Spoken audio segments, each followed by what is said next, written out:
Okay, the session is being recorded. For those of you that attended the previous session, that session was also recorded. Um, Still trying to download that recording. There was a little bit of an issue with that, but as soon as that is done, I will send you the link. I'll send that to Fred also, so that you have the all the information from that previous session. Okay, so hopefully some of you had attended it, and if you're interested in that recording, we'll make sure that you get a copy of that. So Fred, before we begin the actual program, you being the VP of Education, is there any opening comments that you would like to make regarding the session and PMI in general?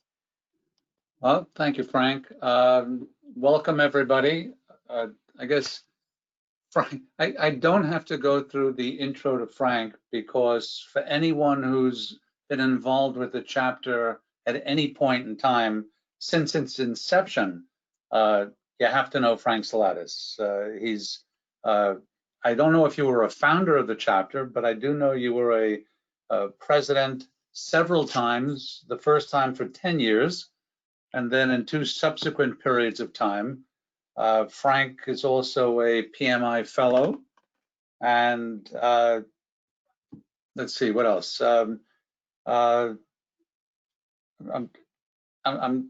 Frank was the founder, one of the founders of Project Management Day as well. So The founder, the person who created it. That was me. okay, I knew you were one of them. I didn't know you were the one and only. That was the one and only. It was my idea, and other people, capitalized on it. But I created it and was pretty much involved in many presentations and workshops and professional development days and international project management day conferences around the world for years. And it was a big deal, I thought, and still going on. I'll actually talk about that during this session. But thanks a lot, Fred.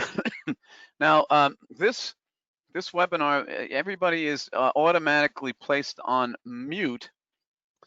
However, I might ask you some specific questions or ask you to comment. You can use the chat box for that, or the question box, and I may specifically ask you to comment on something. And what I've experienced, and I think some of you have, is that the best workshops are participative dialogue workshops that are more conversation than presentation. And I will be doing that as we get going and asking you for some feedback and input and so on. What I would like you to do in the chat box would be, as we're getting started here, if you have any specific issues or expectations of this particular program, post those, and I will try to address them as best as I can. Now, I just want to make one quick disclaimer here. I have been teaching a class all week long, Monday through today, and I have another day of it tomorrow, of a 5-day PMP certification class that started at 8 a.m. and ended at exactly 5 p.m. each day.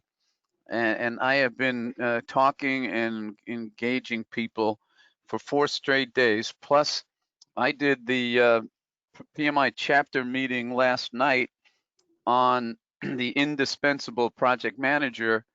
And if you attended that session, maybe you can raise your hand and just let me know that you were on that presentation.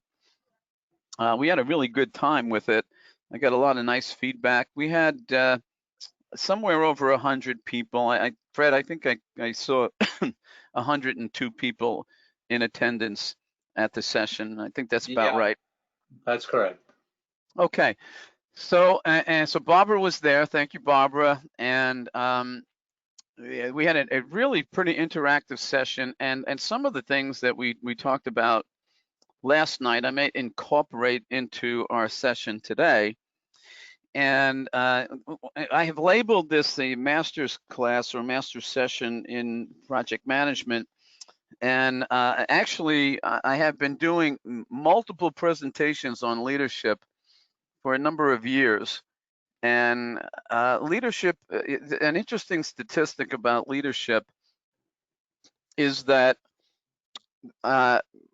based on statistics now, a little over 400 books a year are written about leadership, So the interesting thing here is 400 books every year written about leadership. What do you think that tells us? 400 books. I mean, if you just think about leadership, what does that mean to you? They think there's a market. Definitely a market. I'm gonna kind of pick on somebody here for a minute. My friend John. John, are you there? I'm gonna put you on speaker for a second there. I'm here. Yeah, John. 400 books a year written about leadership. What does that tell you? I consider that a very good sign. Can you hear me, Frank? Yes, I can hear you. I think maybe enough people are waking up to the importance of good leadership for so many reasons, whether it's business, personal, or whatever. It's all the people skills and all how do you deal with people. So maybe there is kind of a transition. I'm not sure. Has this always been such an interesting topic?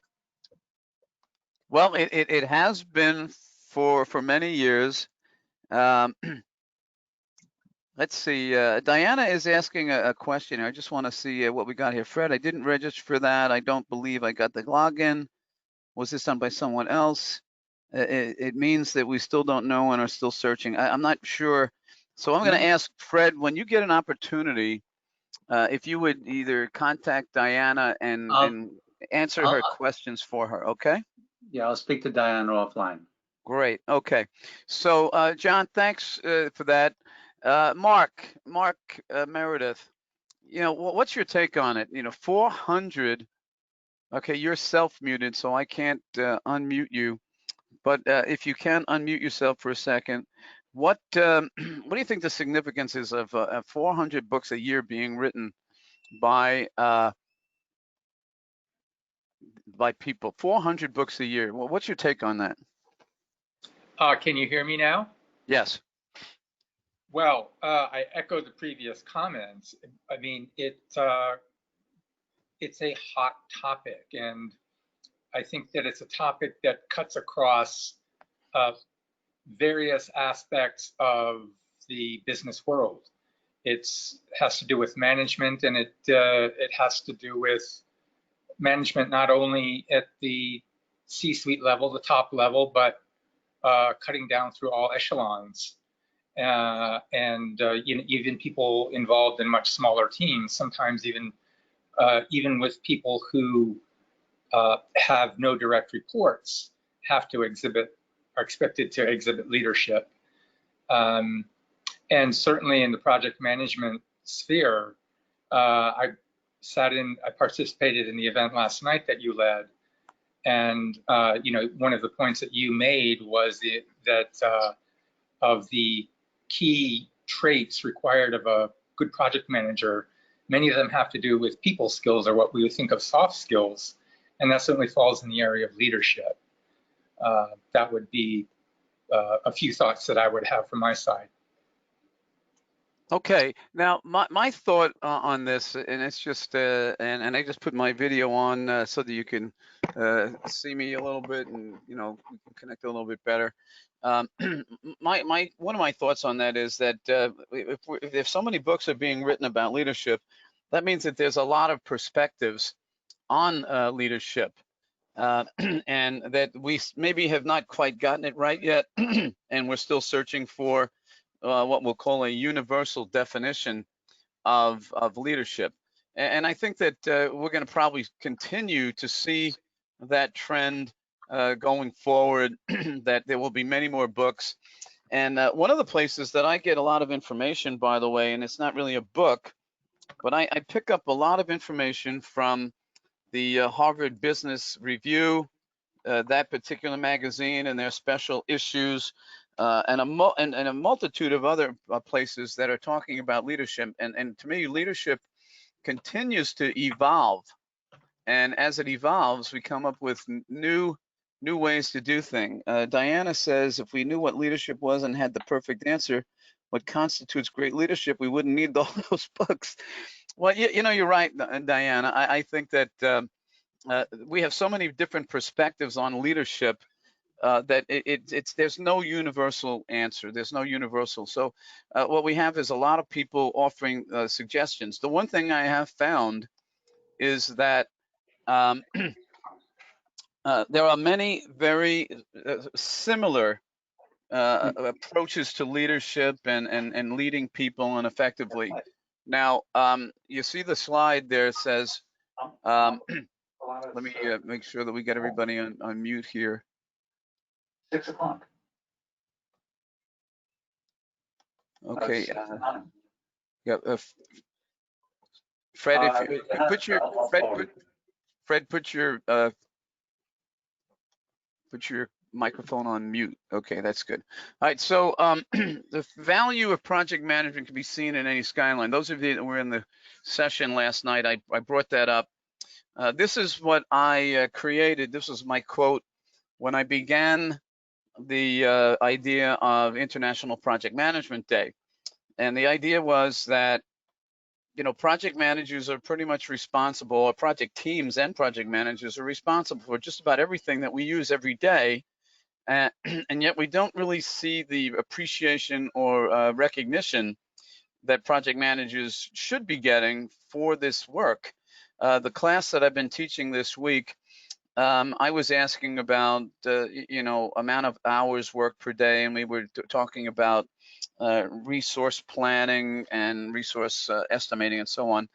And many of them commented how they're working, you know, 14, 15 hours a day to get things done. And I think that that is typical of the project manager. They have so many things to do and they're so dedicated that they spend all this time working, and yet people take a lot of the stuff for granted. Most people will walk into a building and you never hear a person look at a big building and say, wow, what a big project, that's impressive. You know, if they get on a ship or a plane or whatever, no one says, wow, interesting project that developed this. Look at all the parts that came into to integrate this. And so the idea was, let's do something to create some appreciation for project managers. So International Project Management Day in 2020 would be November 5th. November 5th. It's the first Thursday of the month of November. Just to go back for a second, I was actually in Budapest and gave this master's class to the PMI Budapest chapter. It was in person, and it happened to be actually on International Project Management Day last year. So I picked this particular picture because if you look at that building, that's an amazing project. And it took a lot of planning, it took a lot of resources, and we had an amazing result. But I'm pretty sure the people that walk into that building don't say, wow, I wonder who the project manager was that did that. So, you know, kind of help the cause a little bit by you as a project manager. And I say this to everyone in every class that I am involved in or every presentation. What I suggest is that if someone asks you what you do for a living, that your response should not be, I'm a project manager. And the reason for that is that most people are not really going to know what you mean by that. So change the way you respond to that question. And I mentioned this last night. I said, okay, if somebody asks you, what do you do for a living? Your response should be something like, I am leading a team that is creating a product that is going to change the lives of thousands of people. Now that response will get people to say, wow, tell me more. If you just answer, I'm a project manager, you might get an, oh, Oh, okay. And then they might walk off and talk to somebody else that they think is more interesting. So kind of keep all that in mind, that part of the profession of project management, and we're always telling people that we are leaders, we're leading teams. Let's express ourselves in such a way that people go, wow, I didn't know that. Tell me more about what you do. A friend of mine, his name is Kevin Martin. He's down in San Antonio, Texas. He's a past president of the San Antonio chapter, and now he's a VP of the PMI Clear Lake Galveston chapter. When I asked him that question, I said, when somebody asks you, what do you do for a living? What do you answer? And Kevin said, I tell them I make dreams come true.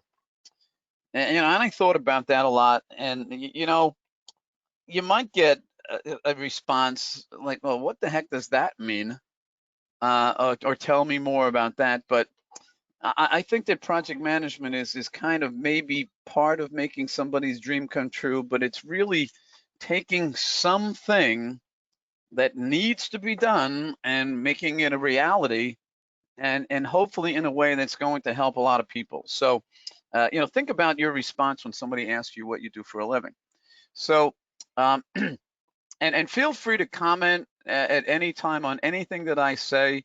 We're going to make this as open a session as possible.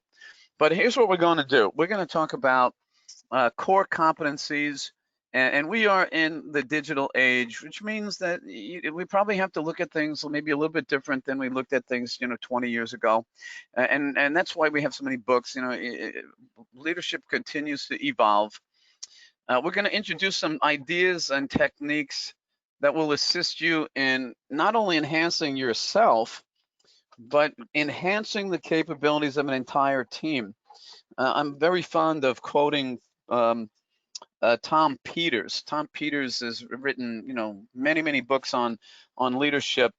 The last book that I picked up from that he wrote was called The Little Big Things. And there's one thing that he said in that book that I just remember all the time.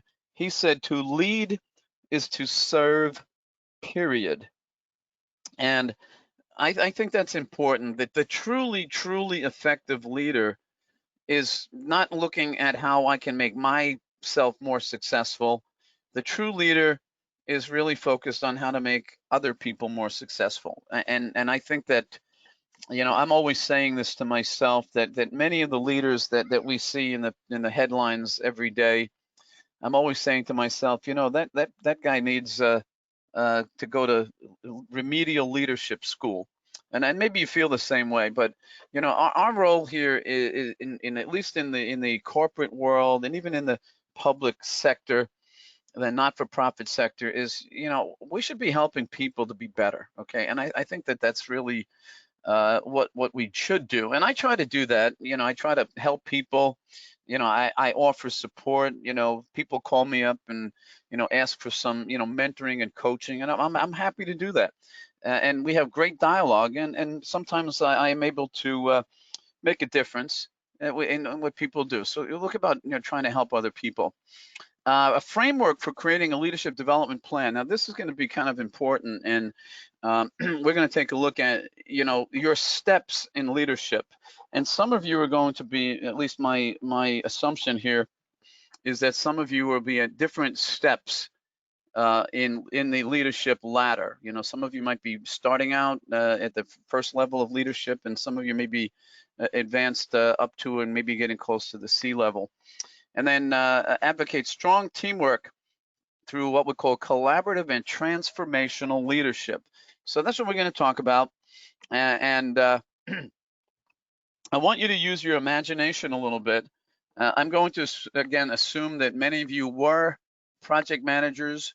You are currently a project manager, maybe you're working on a project. And maybe if you're not, you can take a look at your last project and kind of connect to this little bit of analogy. So the question that I'm asking here is, to imagine your project as a movie. Okay, so we're going to use a little bit of your imagination and creativity here, but and we're going to have a little bit of fun here also. So The first question is it a drama? Is it a comedy? Is it a tragedy? Is it a horror story? Is it a snoozer? Is it a suspense thriller?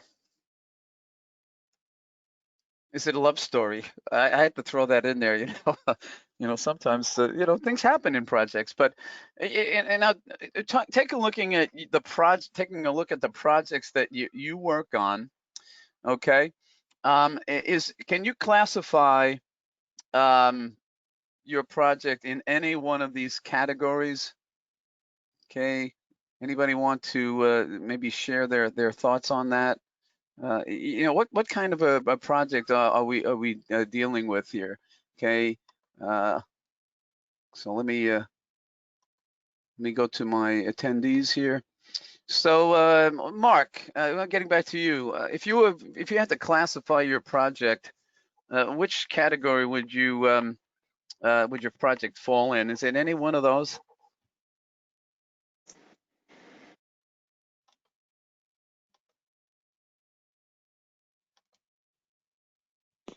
Well,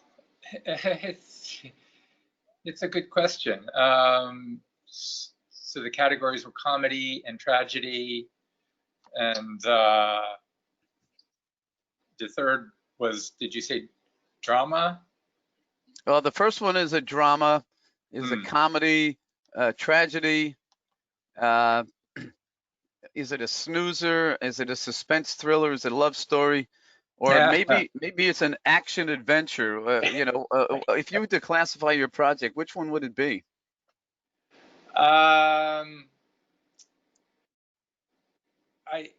If I had to classify, not thinking of overthinking this, it would probably be something like action adventure. And I gravitate toward that because of generally the intense activity involved. And once the project is underway, the many wheels that are spinning, and the intense activity that has to be maintained throughout. That's sort of what resonates with me.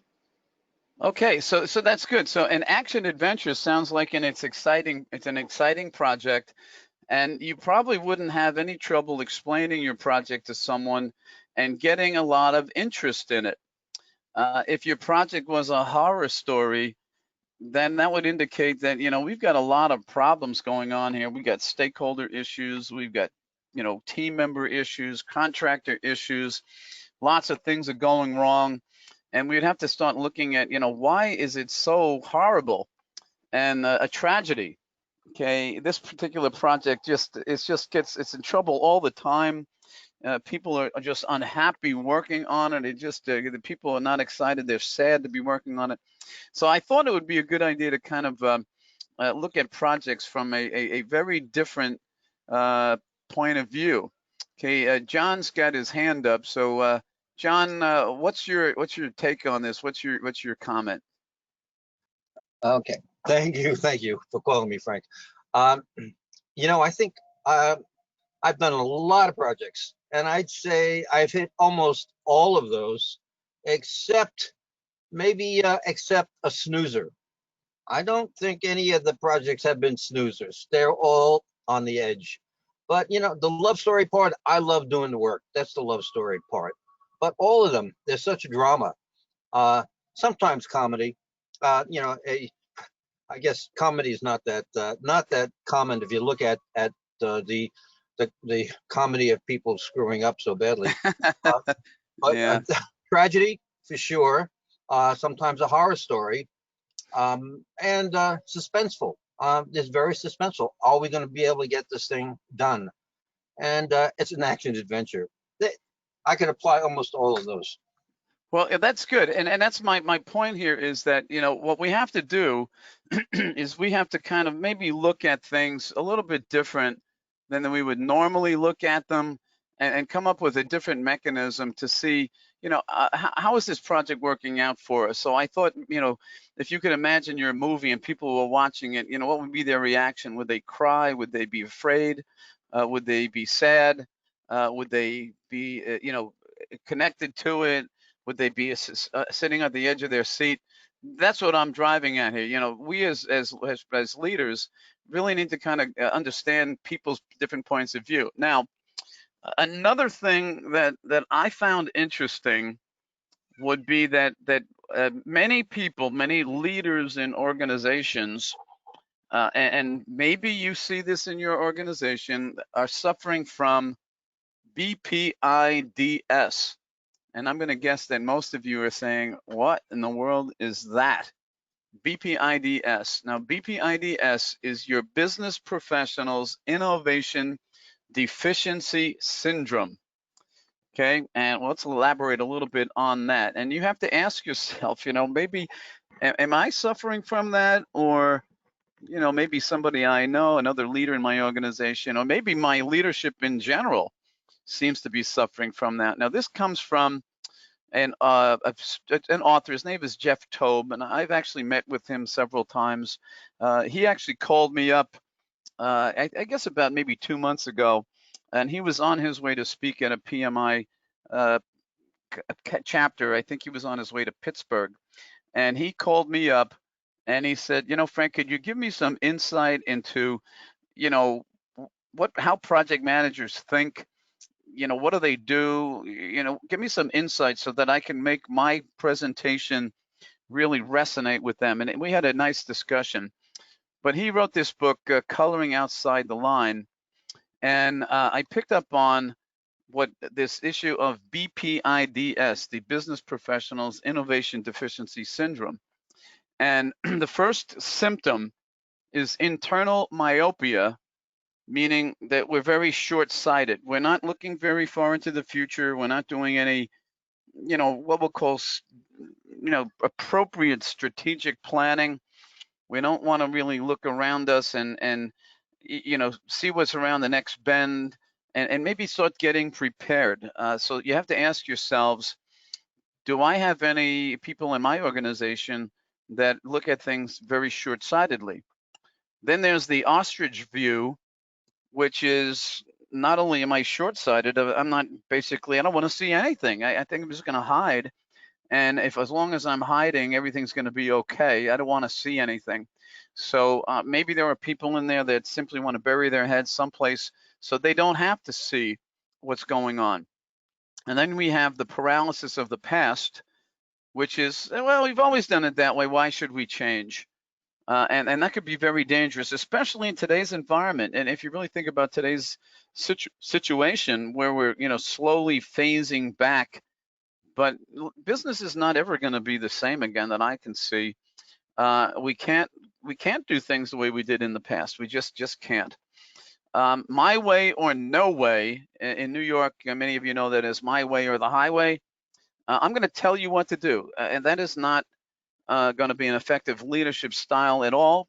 People want to be much more participative. It's a really important thing to think about. There are feedback walls. You might want to provide feedback and you give feedback and you get nothing in return. And you wonder, where are all my ideas going when my leadership doesn't seem to even want to respond to me at all? Then we have experts that are in charge. Okay, and the problem with that is, and this is my own personal quote, is that people who proclaim themselves as experts seldom are. And if you have experts in charge, it's kind of close to, paralysis of the past. We know how to do it. We've always done it. We're the experts. We don't really need your opinion on anything. And as we bring in a younger workforce into the business environment, and by the way, the statistics are showing that baby boomers are not leaving and going into retirement anywhere near in the numbers that they thought that they would. A lot of people are still just hanging on. They want to work.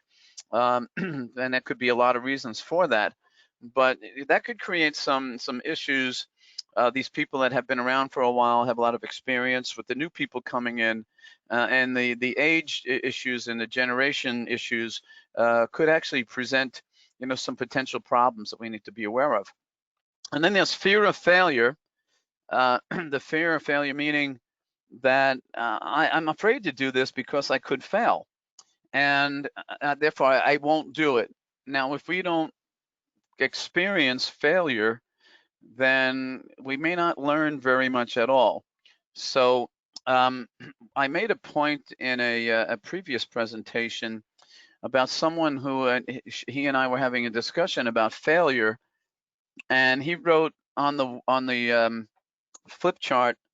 He said the word fail means, and that's F-A-I-L.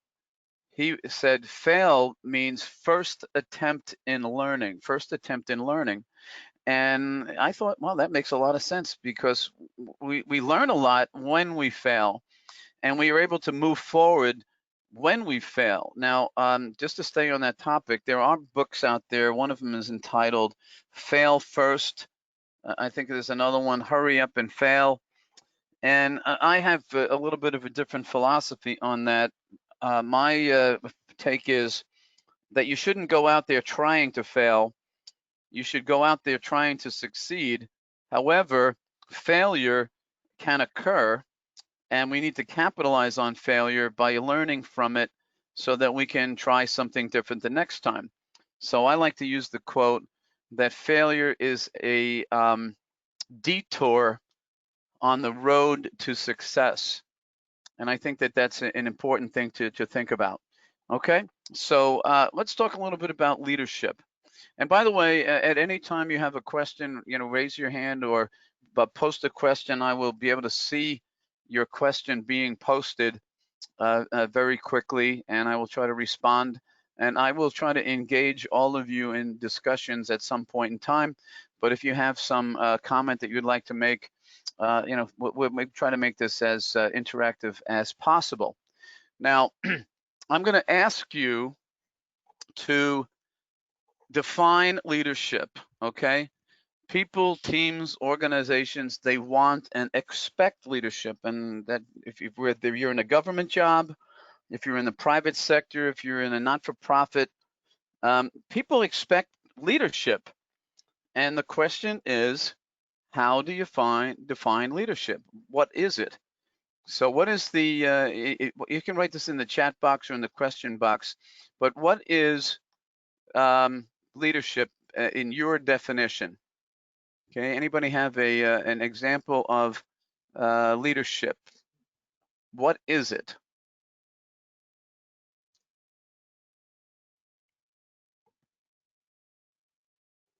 Okay, what I'm going to do is I'm going to just pick on somebody. So, and I'll give you a heads up. Let's see, can I go to Una? Una, would you like to comment on what you think leadership is? Somebody who can deliver results. Okay, so someone that can deliver results. So that would be a leader, correct? Someone that delivers results. Okay, sounds good. All right. How about, I'm not sure if I'm going to pronounce this name right, but Yanira, if you are there, how would you define leadership? Can you hear me? Yep. Great. Just based on my personal experience and professional experience, I believe a leader is an individual that can bring different team players, different personalities together, build that morale. So it's that joining force to have different team players together for the common cause of a project or initiative. Okay, so motivating people, getting people to move forward, providing that the mechanism to do that. Diana says great listening skills and ability to get input from everyone, not just extroverts. Mark says the most important requirement of a leader is vision. The leader is the key person who creates a shared direction based on their strategic vision. Okay, so all of us have a perception of leadership, but most of the time when we ask the question, what is leadership? What we don't get is actually what is leadership. What we do get is the external manifestations of leadership, which are the things that we are talking about. Good communicator, able to make a vision, can motivate people. Those are the external manifestations that we link with leadership. Now, this little quote here, when I was in the Leadership Institute master's class way back in 2004, that was an 18-month leadership program. One of the things that the professor asked us to do was to define leadership. And one of the people in the class went home that evening and asked her 5-year-old son to define leadership. And the son responded, leadership is like follow the leader. You follow someone until they do something really stupid, and then you follow someone else. And I thought that was classic. I thought that was like, wow, okay, interesting.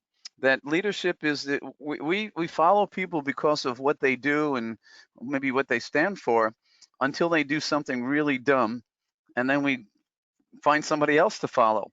And that was kind of an interesting perspective on leadership. I thought that was kind of interesting.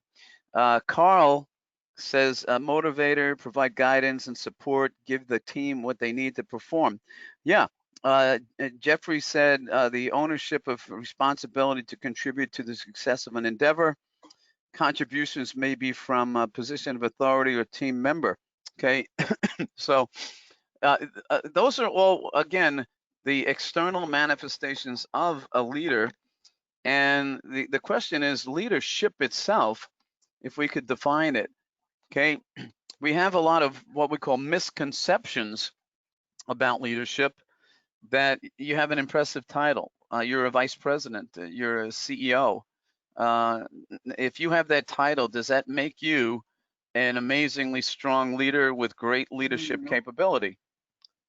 Okay, Fred, what do you think? Fred? Not at all. I think that that is the role that you have, but a leader is someone who's going to get people working with them and for them to move in the same direction to get the desired outcomes. Right. I see that we're getting closer to what leadership is. It's about desired outcomes. One of the things that that you are going to find today in PMI as an organization is they have been kind of shifting gears a little bit. And for many, many years, the emphasis has always been on output. So you did something. Wow, okay. You built this, you wrote this, you created this, whatever. That's output. But the question that they're posing to people now is not about output, it is about outcome. Is what did you do that changed things? So you created something, that output. How did that make a difference? What changed because of whatever it is that you did? How did it create value in your community? How did it create value in your company? Okay, these are the questions that define what leadership is. It's not necessarily your behaviors and you're a good communicator and you have vision. It's basically how you made a change that was meaningful and added value to people. People that are entrepreneurs or leaders, you know, people might think that, but they're going off in a different direction. That doesn't make them a great leader.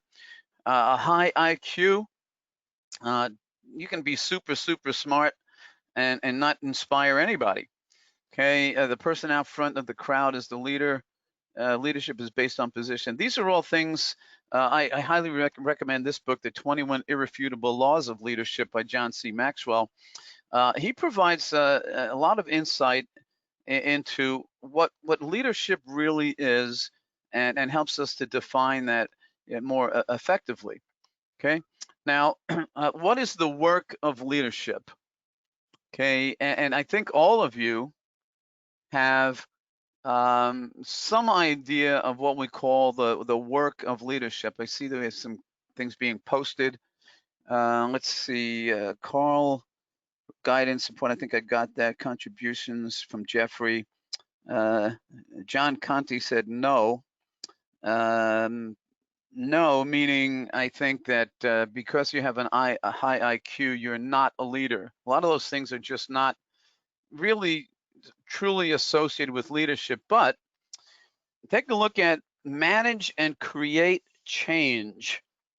And I'm going to share with you some of the items from the Harvard Business Review on this. But organizational, society, markets, technology, customers, and competition, that the work of leadership is to create change that is going to be beneficial. We're going to create value through the things that we do. We're going to manage the stress. I love that. To manage the stress and distress of people going through change. See, leaders lead change. Leaders understand that change is necessary, that if we don't change, the organization will simply stop functioning and eventually disappear and become not relevant. Another thing we do is clarify values. We introduce new ways, or we encourage people to introduce new ways to operate and to innovate. That's what true leaders do. The true leader does not necessarily have to come up with every great idea. The leader really wants to change, create an environment where people are encouraged to innovate. So you're mobilizing people to do what we call authentic, adaptive work that creates value. And if you look at the little diagram on the bottom, we need to get away from the boss telling people where to go, okay? And actually saying, I'm going to get ahead of you guys. Let's lead the way. Let us lead the way. And I'm going to be there right up in front. And that's important. So that's the true leader as opposed to being a boss, okay? So the work of leadership is, we have a lot of challenges out there. And solutions to what we call adaptive challenges really don't reside in the executive suite, but we actually have to tap into the collective intelligence of all of our employees. We have to ask questions a lot. You know, we don't have all the answers. And if you're a leader and you think you have all the answers, that could become a very, very challenging situation for the organization and actually cause people to, rethink their position, about you, about the company, about divisions, and so on. So we really need to get people to be part of the solutions and give them the opportunity to share and offer advice. And that comes from the Harvard Business Review, School Press, Ronald and Heifetz and Donald Laurie provided some useful information about that. Now, work of leadership. Basically, at least what I've learned about people who are true leaders is they don't tell you the answer. What they do is they ask tough questions to get you to come up with the best answer. So if you think that you're going to just simply provide answers to people and you're doing people a favor, you're not. You need to challenge them by asking tough questions that actually make them think, okay? The reality of the environment that you're in, and of course, this new environment has created a lot of a need to be much more innovative. It will stimulate innovation. There's no question about it. So allow that innovation to kind of permeate through the organization. Look for ways to develop new relationships inside and outside of your organization. I'm always trying to do that. I'm always looking to, meet someone, talk to someone, learn from that individual. I try to provide useful information, say on LinkedIn, that would encourage people to read an article that I wrote and then maybe comment on it.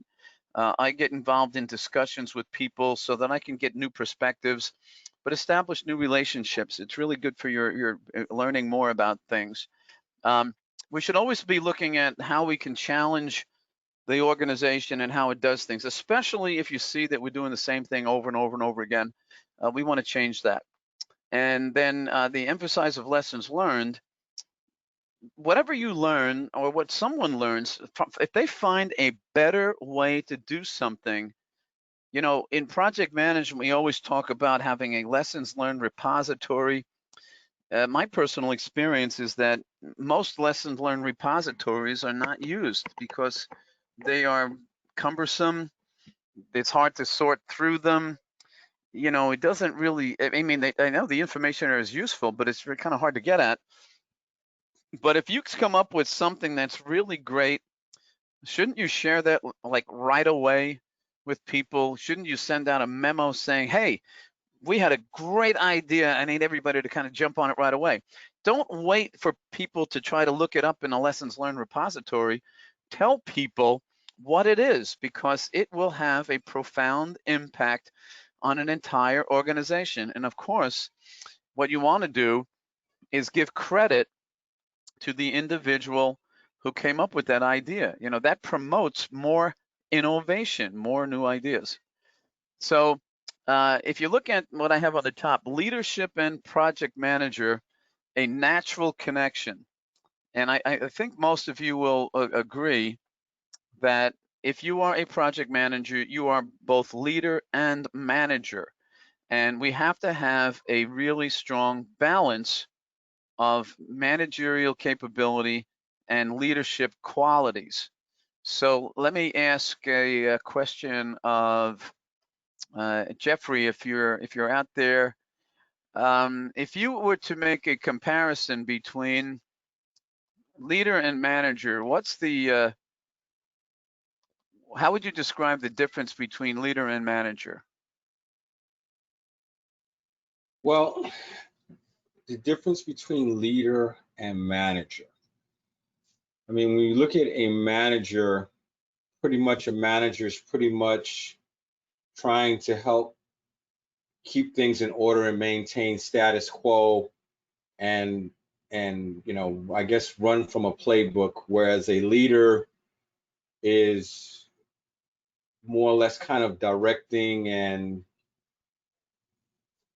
more or less more vision. He's using more of his vision, more of his teaching skills. He's not just trying to maintain status quo. He's like really looking to how to make things better, how to reduce certain maybe mistakes, or you know, reduce certain inefficiencies.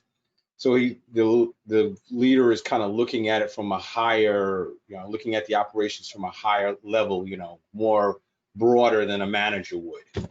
Yeah, I agree. I think that managers basically are sort of like want to control things. They want to make sure that things are done correctly. They're going to audit a lot. They really need to provide a lot of supervision.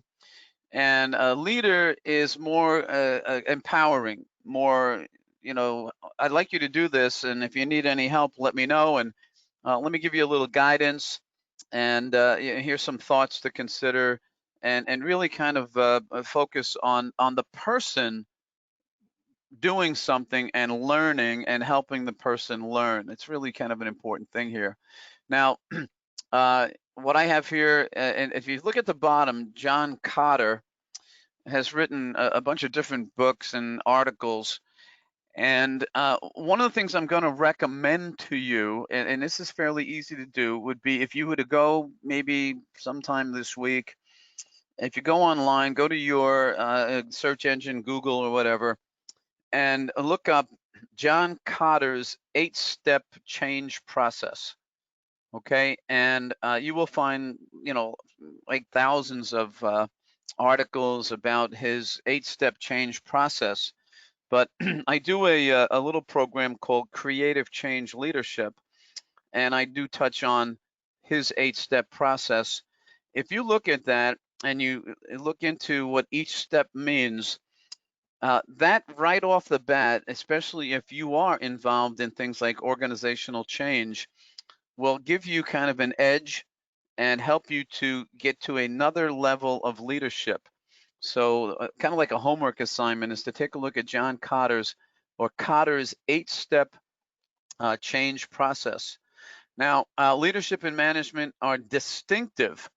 There are certain very specific factors associated with leadership and management, and they have to work in a complementary way. And this is what we try to teach project managers about leader and manager. Now, if you look at leader, I think Jeffrey said this, we're going to set direction.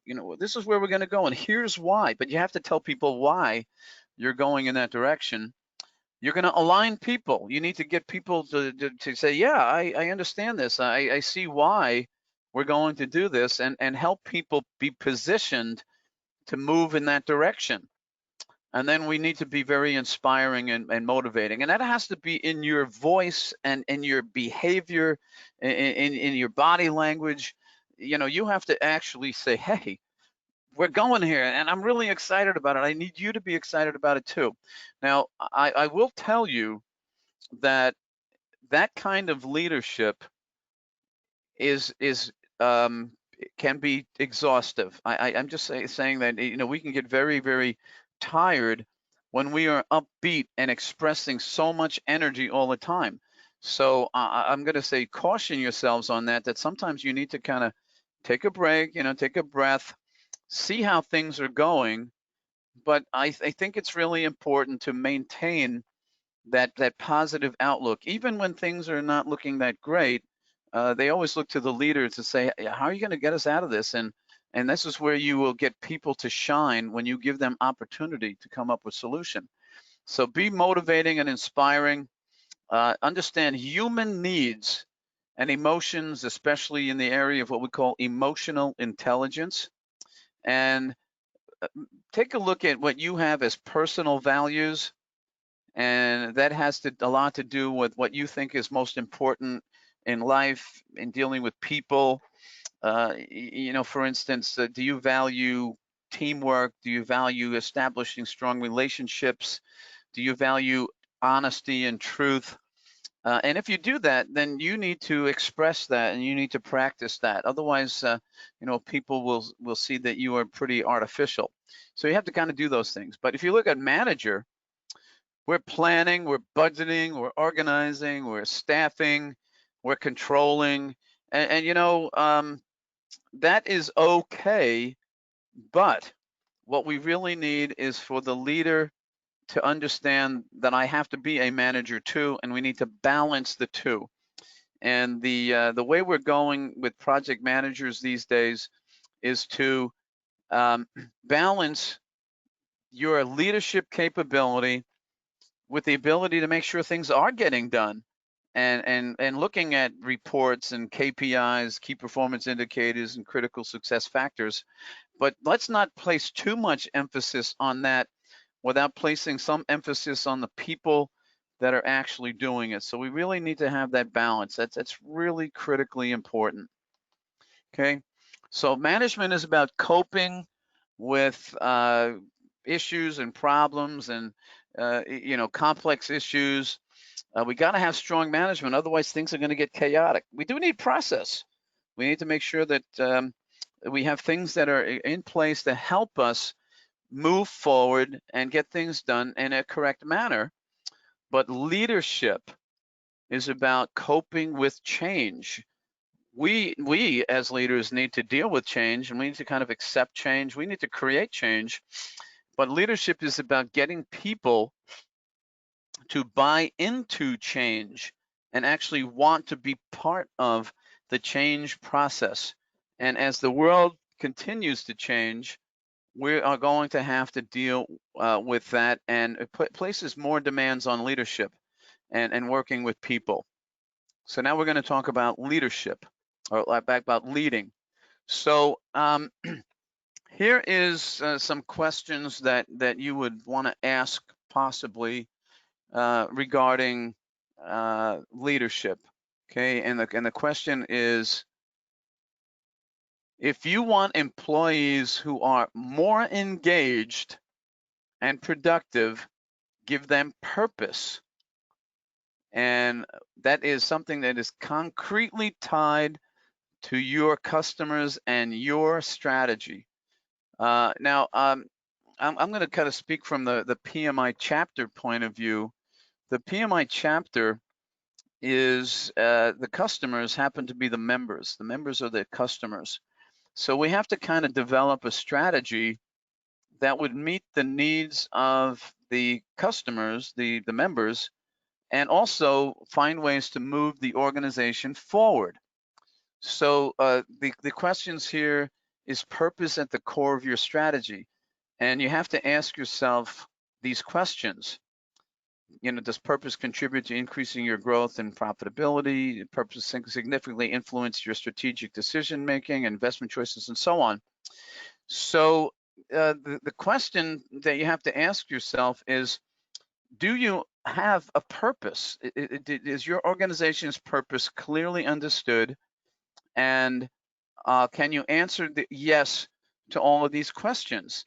And if you can't answer yes to everything, then purpose is not at the core of your strategy, and we need to kind of figure that out. Now, there is a video that I thought was really kind of impressive, and I never get this guy's name right. Simon Sinek, I think, is the name. And he actually does a YouTube presentation. It looks like he was sort of almost like a TED TV program where he actually addresses purpose. Why Simon Sinek, Diana says. Well, I've listened to Simon, and you know, to tell you the truth, he's got a kind of fresh perspective on leadership, and he's interesting and entertaining as a speaker, and he does provide some really interesting components. What's the name of his TED Talk? I don't know specifically, but I can tell you that you'll be able to pick up on it real quick, because it starts out with him telling you that before you can really get people to be motivated, and he draws this on a flip chart, he draws these several circles, and in the very middle of the very middle circle, we're talking about concentric circles here, is why. And the question is, why are we here? Why do we want to do these things? That is the key to everything. It's not how or what. The important thing to ask is why. Diane is saying, why is the name of his TED Talk? Okay, excellent. And I would encourage you to read that, because if you as a leader can't describe why you are doing something, why you exist as an organization, it's going to be really, really difficult for you to sell the how and the what. So I encourage you to do that, because I think you will gain an awful lot out of it. And that will help us, or help you and your organization, to develop the core values of the purpose being at the core of your strategy. So, you know, look at that video, because I think you're going to find some very useful things in it. So now we're going to prepare to lead. And, you know, I'm going to ask you a couple of questions about this as we go forward. But the first thing I would like you to do, and feel free to raise your hand if you would like me to call on you, or I'm going to pick on somebody. Barbara Orofino, can you describe the ideal leader? If you picture in your mind, who's the ideal leader? You mean a person?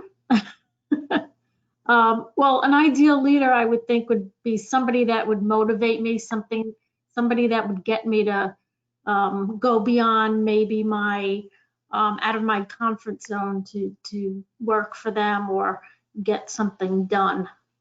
I would say somebody who would motivate me would be my ideal leader, somebody I could look up to and respect. Okay. That sounds good. I think, Jeffrey, I see you have your hand raised. I'm just going to turn your mic on there. Do you have a what you describe as an ideal leader? Well, I would believe that an ideal leader is someone who is humble, someone who understands that they're human too, and they're not projecting their, whatever talents they have onto their people. Someone who is a good listener, someone who's able to listen to advice and if it's good advice, take that advice and use it. Someone who is approachable. A good leader is also someone who can, who has empathy, who can, put things in context and, understand, has a good understanding of people. A good leader is someone who can, he's down there. People can talk and relate to that person. Those are some things. I mean, I can go, the list can run longer than that, but I'll stop there for now. I guarantee the list can run long, but you're right on the money. John Conti's got his hand raised. John, the ideal leader, what do you think? I didn't even know I had my hand raised. Okay. Is the arrow down? Does that mean it's up or down? Anyway, all the comments were actually right on the money. Leadership is such it's really having the people skills to be able to listen and make people feel like you got to be a mentor to anyone that's on the team. Listen to anyone who seems to need to talk and guide. It's all these things, the motivation, making people feel good about themselves and encouraging them to do their best. Outstanding. Now I'm gonna do something interesting here. I'm gonna pick on Diana, and I'm gonna embarrass Diana just a little bit. Diana was in the last workshop that we did, and she had some really interesting comments and was very supportive and participative in that program. And I really liked a lot of the things that she said. So Diana, I'm giving you a compliment. I hope you're not too embarrassed by that. But can you tell me a little about what you think is the ideal leader? I'm going to kill you, Frank. The ideal leader, first of all, I echo my colleagues' comments. The ideal leader brings people along to where the direction is going and vision to where it needs to be. And if he or she sees folks stepping on the back of the line, they has the empathy to see that and help them get on the train. Okay, sounds really good. Can't That's a add nice much perspective. to especially the the emotional intelligence and empathy, humility. These are all great characters, and the person also has to definitely not be a bully in any way. So Governor Cuomo has led New York through the COVID crisis slowly every day by bringing people along, speaking to the press, reiterating but not repeating in different ways the messages until it's very clear, and showing the data so that everybody can sing along and watch the bouncing ball. Okay, those are great comments and great observations. So well, I'm going to kind of switch gears a little bit here now. Frank Backus is the president of the chapter, and he is in a leadership position just like all the board members. And Frank and I have had many discussions about leadership. So Frank, if you don't mind, your perspective on the ideal leader, what would that be? Well, I think first of all, can you all hear me? You're a little low. Maybe you can get closer to your mic. Okay. How about this? That's better. Okay. So first of all, I think a leader has to be confident, have to have a vision, and to be able to. And I agree with everything everybody else said, but I think that you have to have that confidence that you are going to make a difference. As you said before, you make a difference. You want to be able to bring along people with you, and to have people actually understand your vision and buy into that vision.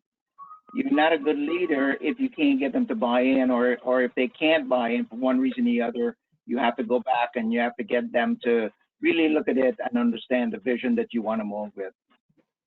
Right. Yeah, the vision is a key part.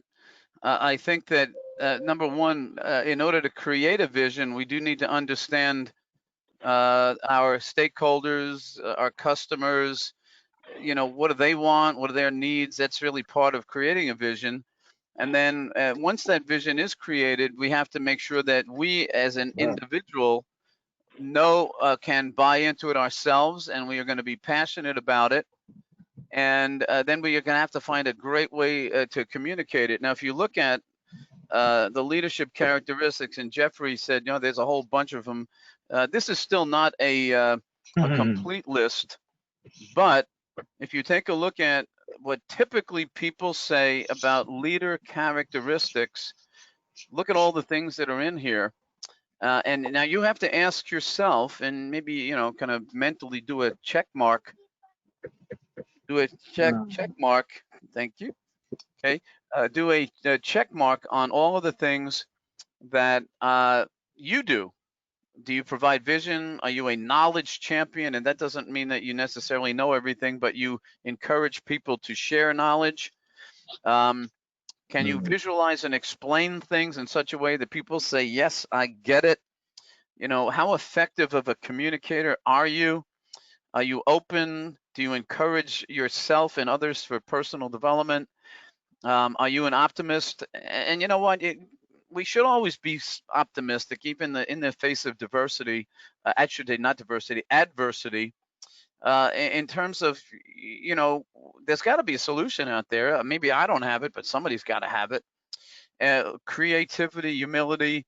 And I also added in there business savvy. To tell you the truth, if you're going to be a good leader of an organization, you have got to have some understanding of how business operates. And that doesn't matter if you're in the government or in the private sector or not for profit.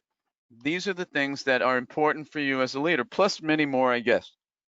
Now, leadership development is a learning effort. Okay, and it's something that we need to do pretty much all the time. You should always be in a learning mode. For me, I'm always reading something about leadership. Like I said, there's 400 books out there. I'm not going to read 400 books a year on leadership, but you know what? I'm going to read certain books that get my attention. I'm going to read articles.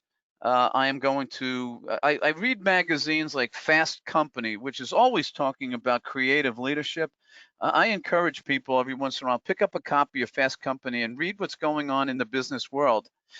Last night, Frank Backus had a question about, you know, the impact of artificial intelligence on the project management profession.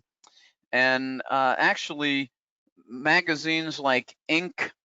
and Entrepreneur and Fast Company are addressing this new phenomenon that's coming up, which is artificial intelligence. You know, we're in it, and it's just going to keep changing and updating and so on. So get out there and take a look at the perspectives of people who are starting up new companies, you know, how they are dealing with people, you know, the hierarchy of an organization, which continues to get flatter and flatter. So, you know, we have to find ways to continuously work on influencing people. And I don't mean manipulating. I mean, you have an idea, you're very passionate about it, you want to get people to buy into it. So you have to be able to influence people in an effective way that is not perceived as trying to manipulate them. Creating a vision and direction, like Frank said, without a vision, you know, people say, I don't know, where are we going? And then we need to kind of guide, motivate people to go in that particular direction. So those are important things. And basically, which is going to be at the core of this little workshop, is to plan for your own learning and development. That's really what the intent here is to give you some ideas to think about how to plan your personal continued leadership development. Now, I did a little research, and I came up with some interesting things. And here's something: how senior executives stay passionate about their work. And this is really pretty important, and I thought it was significant enough to share. So, if you were placed in a senior executive position, you need to be excited about what you do, and you got to stay passionate. So number one, understand the impact on society, meaning how does your organization impact your community locally, maybe globally. Understanding culture, understanding how your organization interacts with the culture of your surroundings. What you do that impacts the society. Basically, hopefully on a positive note. It says understand customer and community vantage point. In other words, you got to get out there and ask them what they think. And get feedback, because you can't really understand how a person feels or how a community feels if you don't go out there and interface and ask questions so that you can take the appropriate action. Then there's connection. This is pretty important. Connection would be what's going on inside and outside the organization. So you have to talk to people, talk to customers, your external stakeholders, talk to your employees, talk to your managers. What's going on. You probably don't know everything, but the more connected you are, the better it will be in terms of you fulfilling your leadership capabilities. I like this one, peripheral vision, meaning that you have to have the ability to notice things that fall outside the normal line of sight. Okay, you have to be able to notice something and, oh, wait a minute, what's going on over there? And take a look and begin to understand that, I didn't really see that before, but now I'm going to have to take a closer look at it. So you got to do a little scanning. You need that kind of a panoramic view. And then, of course, the servant leader, help others succeed. Your goal as a leader is not to tell people what to do. It's not to chastise them for not doing something.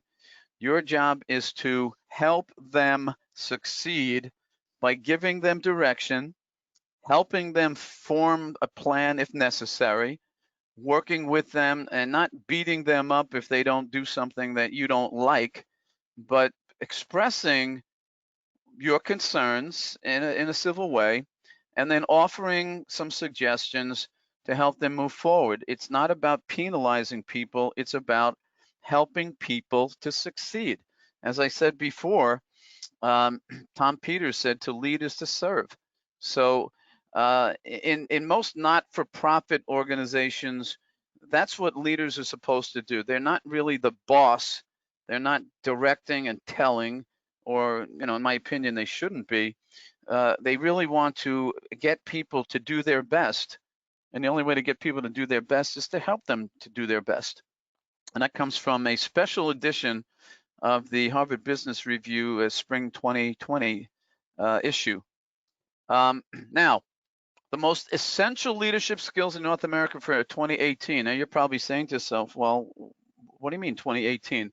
Well, I'm going to build on this. So if we take a look at what we saw in 2018 as essential leadership skills, cross-cultural leadership, strategic awareness, the ability to lead change, and emotional intelligence. Those are key items that the experts and the people who research things saw as the essential leadership skills of 2018.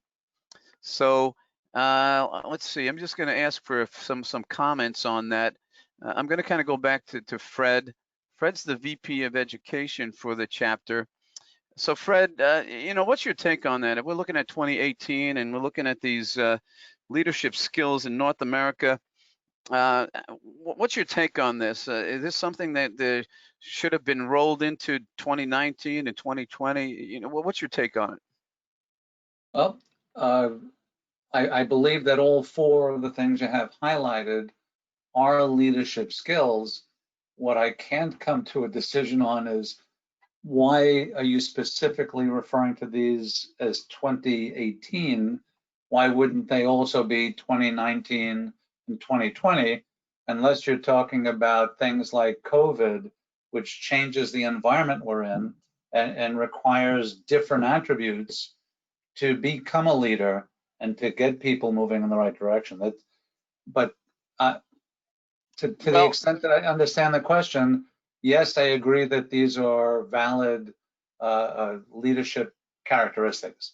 Okay, well, what we're going to do is we're kind of take a look at, we're just going back 2 years, and the emphasis in 2018 happened to be these particular leadership skills. Okay, that was in 2018, cross-cultural leadership and so on. Okay, now things do change, and you're asking, well, why weren't they in 2019 and 2020? Well, let's take a look at some other things that are going on here. Okay, now also in 2018, the Korn Ferry Hay Group focused on emotional intelligence. Now, emotional intelligence has actually been around since around 1992, but it started to really pick up steam in the project management world probably in the mid-2000s, actually. And now what you'll see is a lot of project managers are actually attending emotional intelligence classes. Why? Because a lot of project managers have been perceived to not have the necessary people skills and soft skills that are truly required to be successful in managing projects. So what we do here is that if you see, it says here, emotionally intelligent leaders tend to display these behaviors. They listen more than they talk. And you got to ask yourself the question, is that really true of me? Do I talk a lot or do I listen a lot? Emphasize how and why instead of telling people what to do. Interesting thing. Engaging members, resolving disagreements openly. I mean, look at all these things that the emotionally intelligent leader does. And that was, 2018. And I'm going to say that's still pretty valid today. Inc. magazine in 2018 said that we need a strong combination of management and leadership skills, but we also need some technical skills. And I think that that's valid. I worked at Cisco Systems for a while, and what we found is that having technically credible project managers was actually better than having technically competent project managers. So we needed people that could speak the language, we can talk to engineers, we can understand how things work. However, we don't have to be the expert. We want our experts to do that work, but we should have some technical skills. So Inc. was saying, hey, if you're going to be a leader, you got to talk the language at least. And then the career development skills, if you see 93% felt they needed training on how to coach people, how to mentor and deliver feedback. So these are things that were going on in 2018. And then if we kind of look into the future, 2019, 2020 and beyond, look at there's some differences here. Ability to lead several generations. We've got baby boomers, we have Gen X, we have Generation Y, we have Generation Z, we have millennials, we have all of these generations. We need the ability to manage and lead all of them. And, young people in their 20s and 30s need to find a way to effectively manage a person that's 60 years old. And I'm not saying that's easy, but that's the reality of today's environment, that we have to really look at the truly big picture. Okay, I see that someone might have a question, so let me just go to the questions for a minute and see if we have any particular comments. We know what leadership was, the perfect answer to constitutes leadership, great listening skills.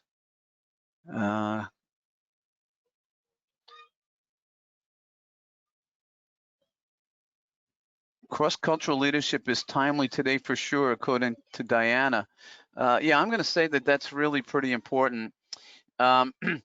Leadership, increased presence of female leadership. Okay, now, certainly in the last couple of years, that has definitely been getting a lot more attention. A lot of people today are looking for instant gratification. We do something, we're successful, and somebody says, hey, thank you for that. We actually are creating more focus on accountability.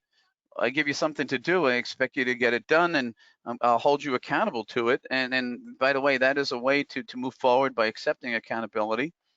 Continued education, new trends. Fred pointed out, you know, we've got this pandemic that is definitely changing a lot of the things that we do. I recently added shared value. Okay, what we have to do is not only enhance our companies or organizations' competitiveness, but we also have to advance the social conditions in the communities around us, and also with the employees. We really need to focus on doing a lot of these things together, meaning let's take a look at our products and the markets. You know, I can use the PMI chapter as an example of that. You know, I've been around PMI for a really long time, and many chapters simply just do the same thing over and over and over again and expect different results, and that's not going to happen. So in this new environment, which is virtual, now it's the important time to do things that are different. You know, offer your stakeholders a new product or a different way in which you're going to deliver an existing product. This says redefining productivity in the value chain. Look at how things are done, look at process, and where can we change process and improve that so that we actually create greater value from step by step in the value chain. And I like the one on the bottom, building supportive industry clusters. That means get out there, because many of the customers have different needs, different, you know, industries or something like that. What do they need? You know, and educate ourselves to these new needs. So leadership in 2019, 2020, global leadership, okay? We have to become what we call world-class global leaders. That's a key factor. And the other one says here, the ability to work across cultures, often remotely, continues to grow. And that has been emphasized by our recent situation, you know, in dealing with this virus situation.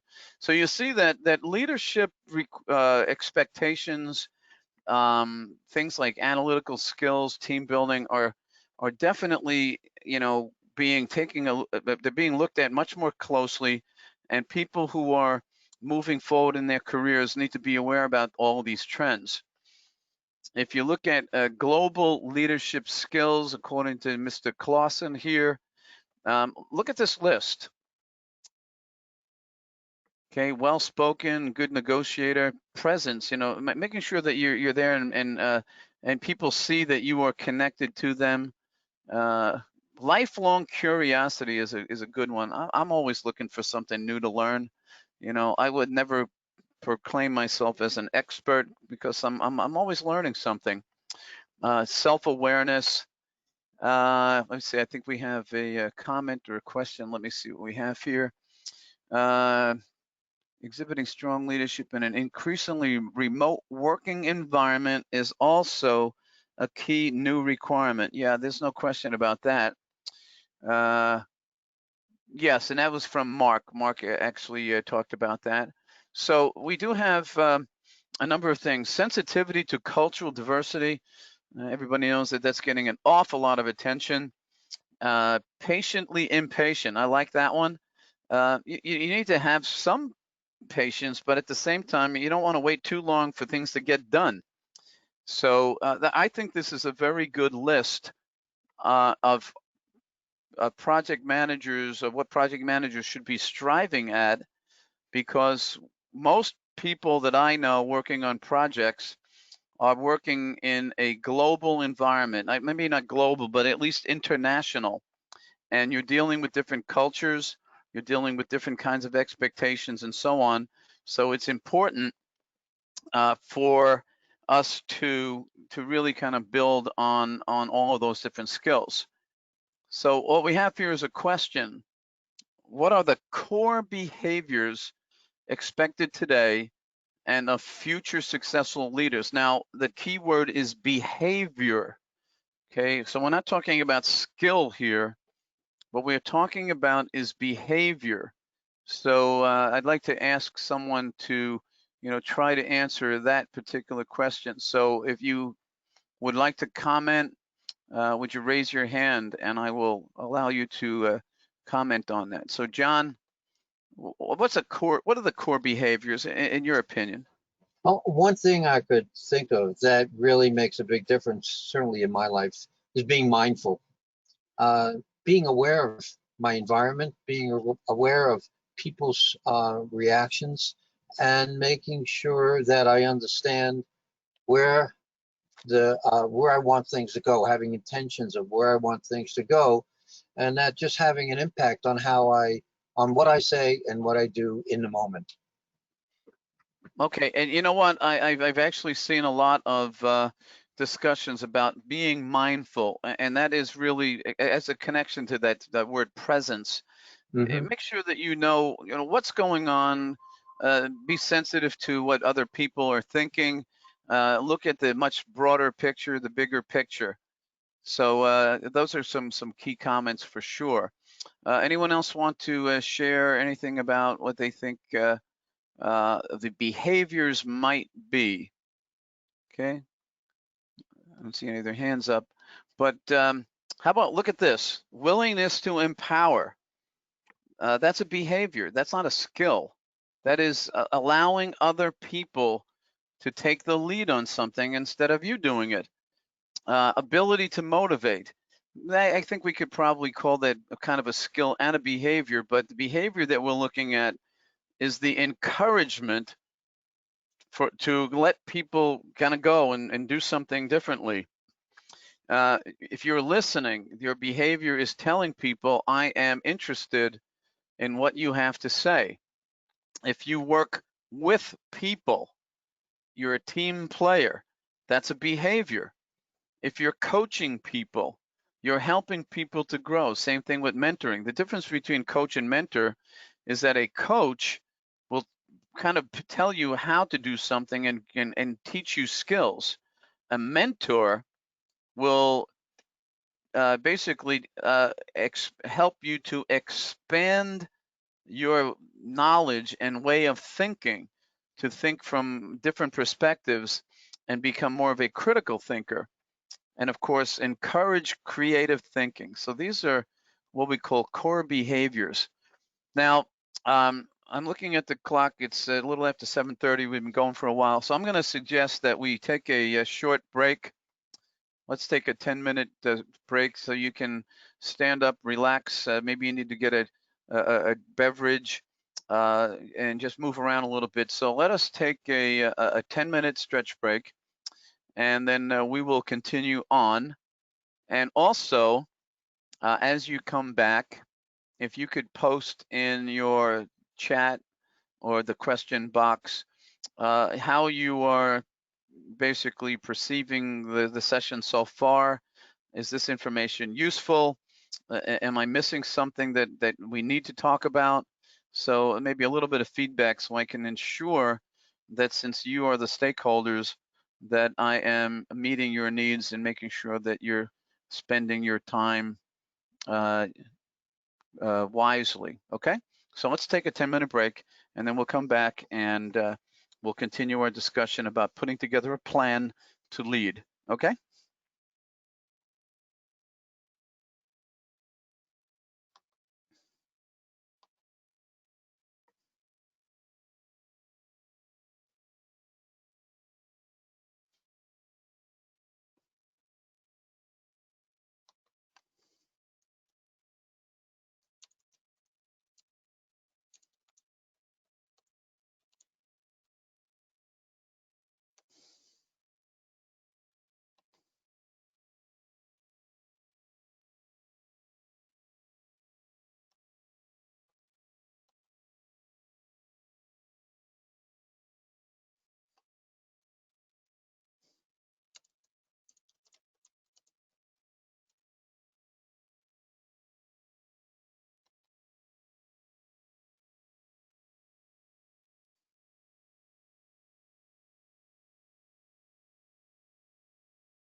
Okay, hope everybody is getting some value out of the session.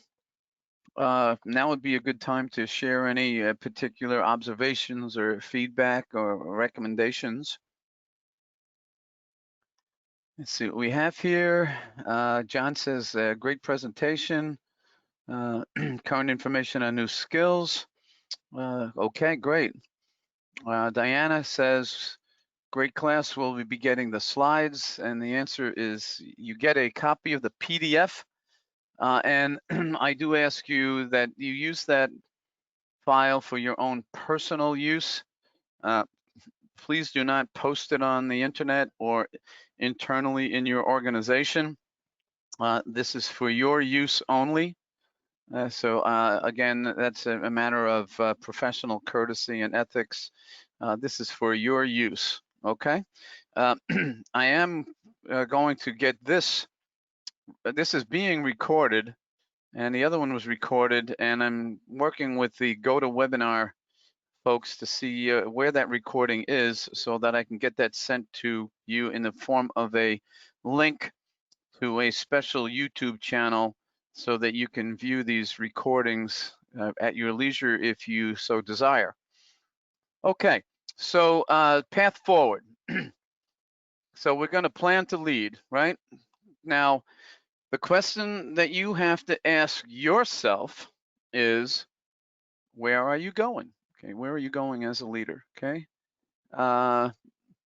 Frank, this is very helpful. Exactly what I was hoping for. I'm looking forward to the remaining discussion about crafting a personal development plan.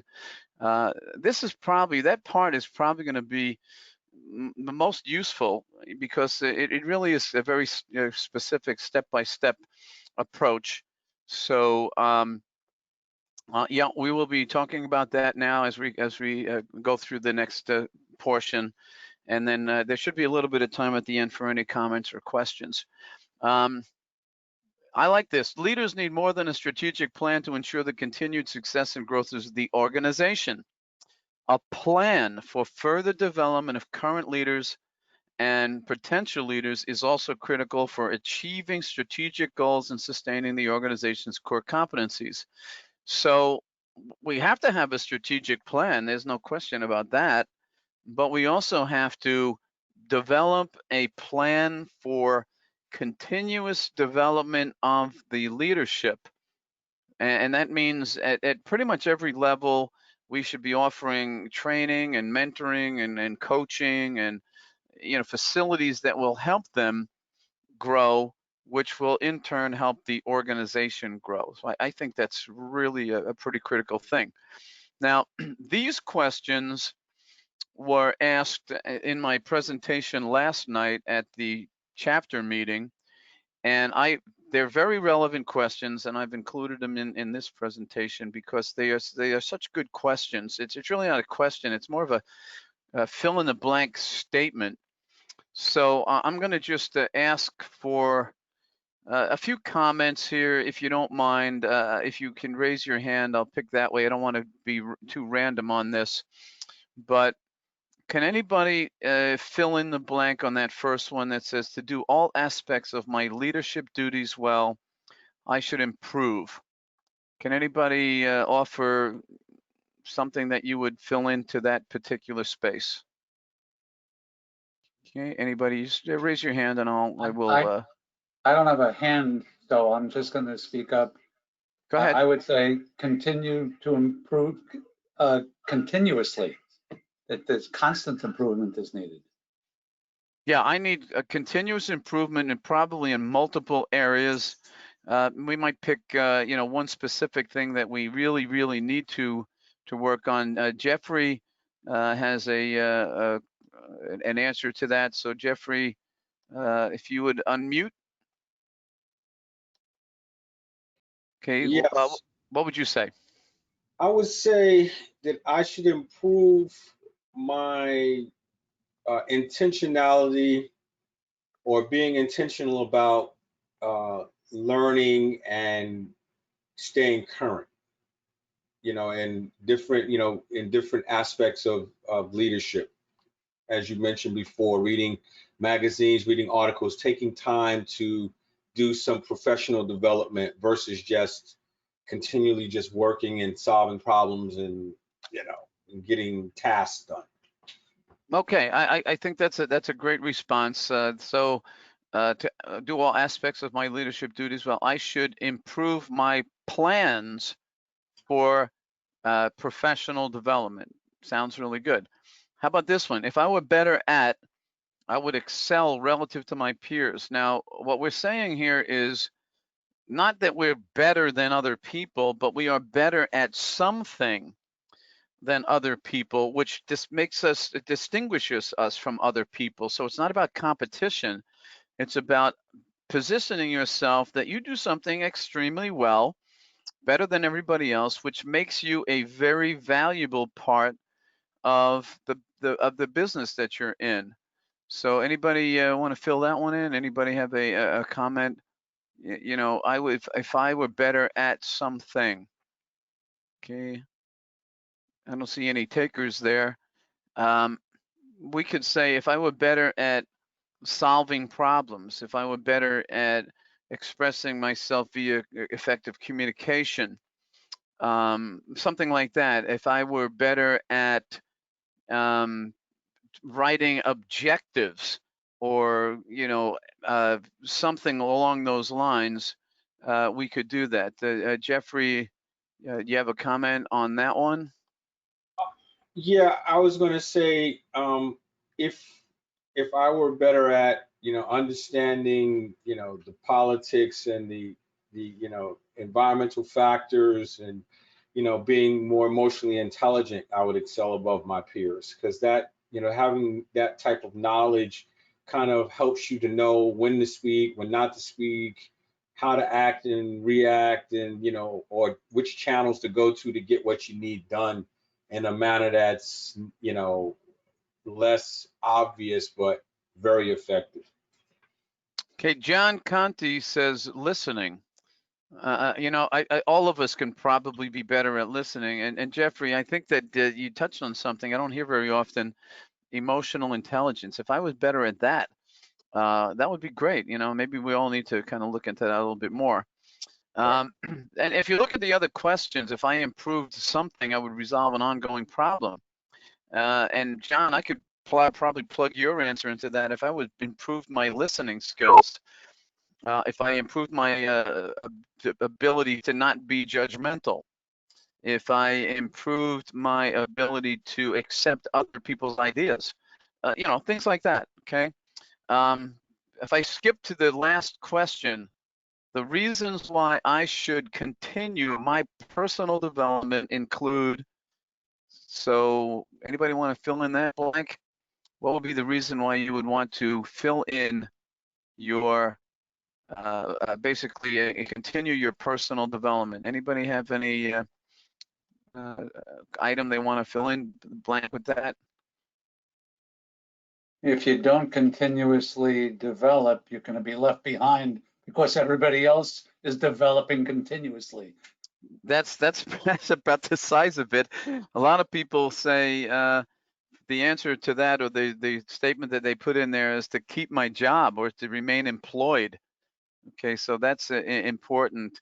We also had another comment. Let me see what the comment is in the question box here. Remain engaged and passionate about what I am doing. Mark said that. Okay. And basically, John is saying, by doing a lot of these things, that we're making life more exciting and successful. I think that is really good. Someone said, Mark says, I just lost audio. I am still speaking, and before we go any further, just want to check to make sure that everybody else hears me. And if you do hear me, somebody just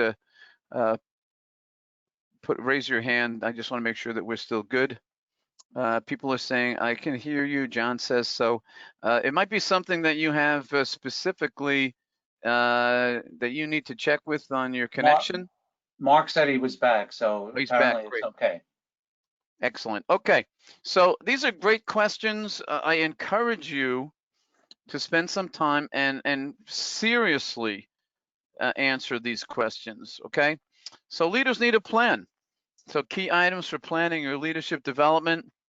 Leaders must learn to apply new skills quickly to remain basically connected to, what's going on in the organization. You got to stay in sync.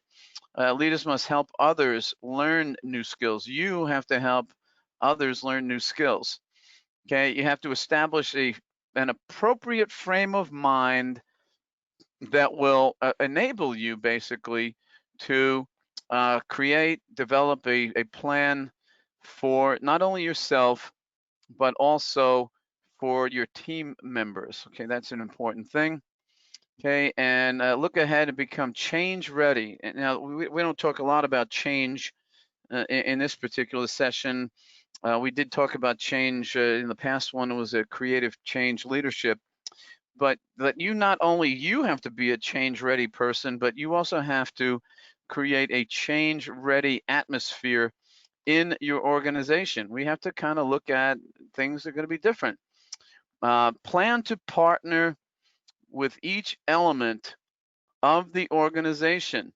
In other words, each organization has all these different functional groups, setting expectations, comparing information, sharing knowledge. Basically, the point here is enterprise-wide development. Enterprise-wide, not just functional development, but enterprise-wide development. Okay, developing personal development partnerships. Okay, you help other aspiring leaders grow. You personally might want to get a mentor so that you can grow, but we need to establish these development partnerships. This is really, to me, a very important part. And then we have, I think Mark was saying, boy, I'd like to really see some of the plans or how to develop plans. And we're going to see a little model called the GAPS model, which is goals, abilities, perceptions, and success factors, which is kind of an interesting model that will help you to develop a plan. And then we'll talk specifically about the actual plan development. What we have to do, and I know a lot of people don't have this, is a plan for continued personal growth and development. You don't necessarily have to have a detailed, plan that you're going to look up and follow like a project plan, but you should have, some notes or some guideline that is telling you or giving you some suggestions about how you're going to personally grow. And for me, I am constantly on the lookout for new articles and fresh perspectives on leadership, creating better relationships with people, using my imagination a little bit and creativity. One of the things that I did, and maybe Fred, sometime in the future we can talk about this, but I created a little workshop that was entitled "What Project Managers Can Learn from the Movie The Intern." And if you're familiar with the movie, Robert De Niro was in that movie, and it was about a baby boomer, 70 years old, working in an environment of 25-year-olds in a online clothing company. I love that movie. I've watched that movie, I don't know, 5 or 6 times. I've taken notes, and I created a little workshop that was not about really project management. It was about, leadership. It was about collaboration. It was about crossing generations. It was about finding a way for younger people and older people to find ways to respect each other and learn from each other. There's just so much in that movie. It's a great movie. So I created this little workshop, and it's a lot of fun. It's very enjoyable. So we have to be, what we'll call transformational when it comes to our leadership. If you look at some of these assumptions, people will follow a person who inspires them. I think somebody had said that earlier. A person with vision and passion can achieve great things. No question about it. If you have passion and a vision and direction, it's amazing what you can accomplish. The way to get things done is by injecting enthusiasm and energy. And I love that, injecting enthusiasm and energy. How are you going to do that? You need to be enthusiastic and energetic. It's contagious. Passion and energy is everything in everything they do. And you know, to tell you the truth, I'm not going to blow my own horn here, but when I do something, I put every ounce of effort that I can into it to make it meaningful. And I can tell you that means everything, even cutting the grass in my backyard,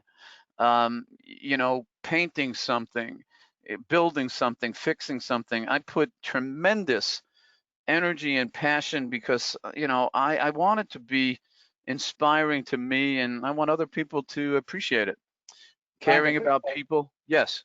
if I can, in addition to the fact that you want to be energetic and inspire people, don't you also have to sprinkle in a little patience so that you can guide others and give them direction and bring them along, as opposed to expecting instant gratification? Oh yeah, yeah. Actually, earlier on there was a one of the slides mentioned being patiently impatient. In other words, you can't just rush everything. Sometimes people need a little time to kind of move along a little bit. So you want to give them a chance to do some, catching up on their own. And then occasionally you might have to give them a little bit of a nudge. But yeah, that's a good point that, you being passionate and energetic, if you're not careful, you're going to leave people in the dust.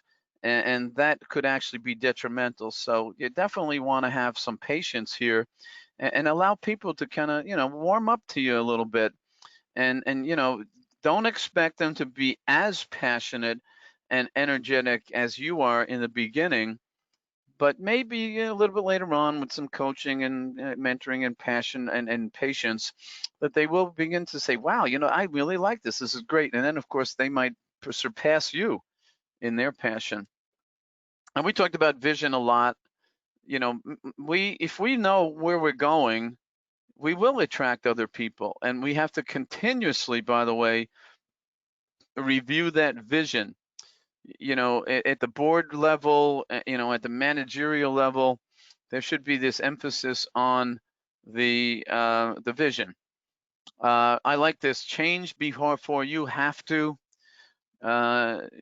You should be kind of focused on making changes all the time. And I'm not talking about changing your personality and things like that. I'm talking about you have to adapt to the environment, and you do have to kind of continuously look at your personal goals. You should set expectations for yourself as well as for other people. And if you can, if there's a way to do this, provide the proper incentives to your teams and employees. And again, we mentioned this before, find development partners, executives, coaches, mentors, colleagues. PMI chapter New York has a mentoring program. You personally might have someone that you aspire to be like. Mentors don't want you to be a carbon copy of them, but if you have someone that inspires you, don't be afraid to approach them and ask them, would you mind if we had some discussions once in a while? Like, I'm interested in how you do things, and I appreciate some of the work that you do, and I'd like to learn more. It would help me in my career. By the way, asking a person to be a mentor is very flattering to that individual. So, and hopefully you'll find people who are interested in providing the kind of support that you're looking for. Now, if you look at this GAPS model, and this comes from a book called Development First by Peterson and Hicks. What we're looking at here is, number one, you personally need to talk about your goals and your values. What really, really matters to you. And by the way, this takes a little bit of, inside looking to see, what truly, truly matters to you. What's important and is something that really matters to you personally. For me, what matters to me quite a bit is that when I provide information, I really want that information to be useful. I want to share things that other people would think they can use. I don't want to boast and do things like that are not going to provide anything useful. I want to share stuff. I do it all the time. I'm always sharing, tons of things. I write articles and share information quite a bit because it matters to me that I would like to contribute. That would be important to me. Another thing that I value, and this is a personal value, and you can think about your own values, is that I am basically a person that does not litter. Okay, I cannot, will not ever drop anything on the ground. I will put it in my pocket and find a receptacle, but I will not do that. My personal values tell me that that's wrong, that I shouldn't do that. The next one would be abilities. How do you see yourself? Now, this is important because how you see you, I can guarantee you, is going to be somewhat different than how other people see you. So assess yourself. There are, if you go online, you can do 360-degree assessments that are free. But take the time to kind of look at how well do I do these things? What are my skills? In fact, one of the articles that I wrote once was basically in my positive leadership articles was to do a personal SWOT, the personal strengths, weaknesses, opportunities, and threats. You should do that. Ask yourself and be honest with yourself. Don't make stuff up, but be honest. Then ask yourself, how do other people see you? And you know what? You might have to ask other people. And by the way, don't just ask anybody. You really want to ask people that there is some mutual respect, that you trust these people, that there's respect, and they're going to be honest with you. If you pick on someone that you don't know well, and maybe there's some resistance or friction between the two, you're going to get feedback that is not really useful. Give your people honest, respectful feedback. And then the other part here is, what matters to other people. So there's things that matter to you, but you have to really understand what matters to other people, especially if you are in a leadership position. So I really like this model called the GAPS model. Now, the last part here, this session, is really your leadership development plan. And it does contain 4 components that we want to address. So, you have to kind of ask yourself, you have to kind of do a personal self-assessment here. And this will help you do that, because if we look at the 4 components, leading yourself, leading people, leading small groups and teams, and then leading organizations. And there are several steps. So let's talk about leading yourself. Number 1, personal skills development. What are you doing to improve your skills, your value to the organization? Last night during the session entitled The Indispensable Project Manager, what I said in one of my slides was that if you are not continuously adapting and learning new skills, you will become less relevant. And my slide showed a whole bunch of pictures of dinosaur bones. And that was to make a point. So you need a personal skills inventory on things like your decision-making capabilities, your personal planning, how you solve problems. Remember, this is about you. This isn't about anybody else. It's about your ability to influence other people, and this effectively leading yourself, meaning how personally productive are you? Are you a procrastinator? Do you take too long to do things? Do you maybe try to overdo it and burn yourself out? Assertiveness, this is a good word. We don't want people that are aggressive We want people who are assertive, meaning you're going to get your point across, but you're going to do it in a civil way, but you are going to make sure that people hear what your message is, and you have to display a lot of self-confidence. So part one of the plan is this: leading yourself. Okay, now you can't lead anybody else until you're effective at leading yourself. So you have to develop specific action items around leading yourself. Now, next step in the process is leading people. Now, this does not mean specifically leading a team.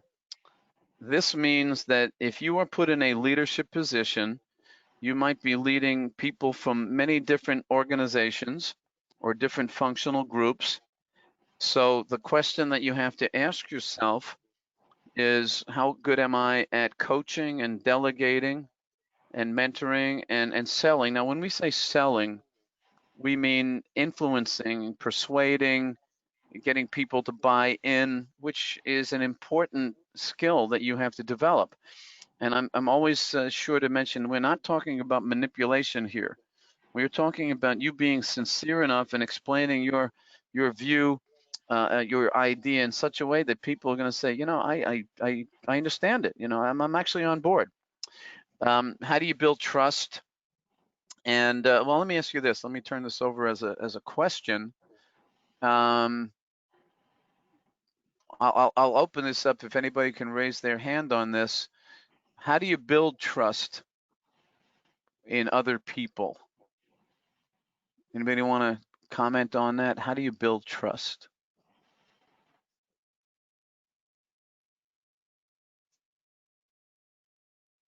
Okay, I'm not seeing anybody's hands raised up here. How about if I pick on somebody? How about Barbara? Let me ask you a question. You know, you needed to gain trust in people. What might you do to do that? Well, if I told somebody I was going to complete something, say by a certain time, I would deliver on that.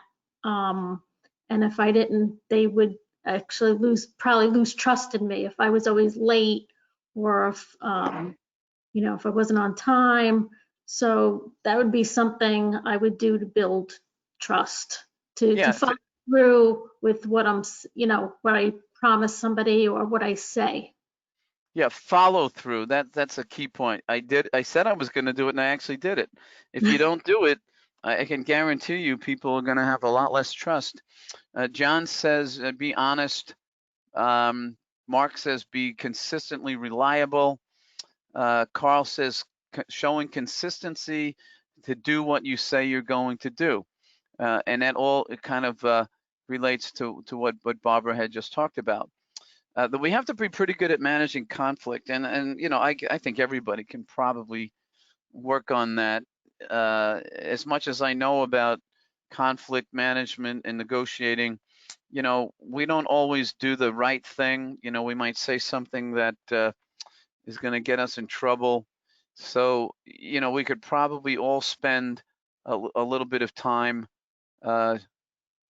dealing with being better at conflict management.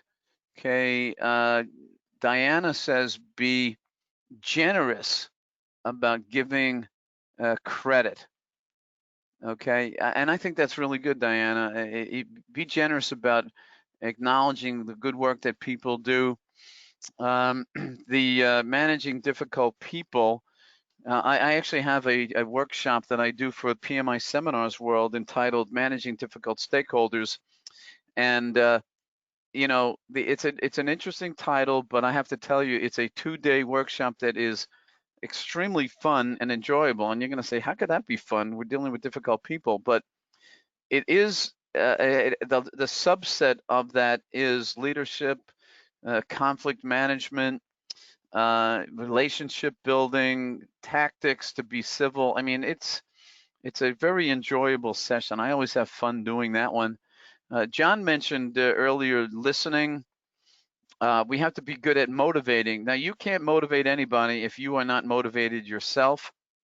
And share feedback honestly, but and professionally, but respectfully too. I think those are important things to do. So in order for you to develop, become a better leader, you have to start asking yourself about each one of these. You know, how good am I at coaching and delegating and mentoring? And you're going to have to establish action items for those areas that you feel that you are not strong in or that you need some work in. Then we get to leading small groups and teams. Now we're starting to get into more about leadership, okay? So you'll notice that the skills are different. If I go backwards a little bit here, there's leading yourself, you know, decision making and stuff, and pretty much organizing your own life. And then there is, you know, influencing and dealing with people in general. And then you're put into the position of leading a team. And you'll notice that the skills are different. Facilitation skills, group-based problem solving, where you're not telling people what the answer is, you're asking people for alternatives. That you are really good at meeting management. Let's just stay on that subject. Again, if I get somebody to raise their hand here, is anyone here really, really good at managing meetings effectively? And if you are, raise your hand and tell us a little bit about how you manage your meetings effectively. Anybody want to share any comments on that? I'm going to look at the comments. If you can't exhibit all 10 of these bullets, does that make you a poor leader? No, the answer is not no. It just means that you need work in this area. You know, people can see you as a pretty good leader, but you have to ask yourself, is there something that I can improve at? So all 10 does not make you the perfect leader, and not being able to display all of them does not make you a poor leader.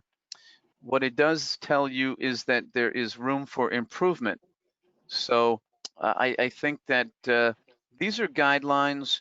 They're not really a checklist, but you have to ask yourself, you know, how good am I doing on all these things? You know, like if we go back to the previous slide that was being referenced here, you know, if I'm not good at selling, does that make me a bad leader? And the answer is no.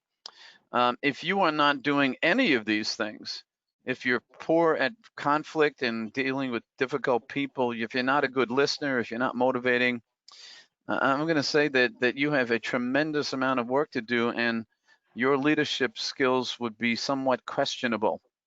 So what we're doing here is we're asking you to look at each one of these and ask, how well am I doing this? And I think a better way to look at that would be to rate yourself on a scale for each one.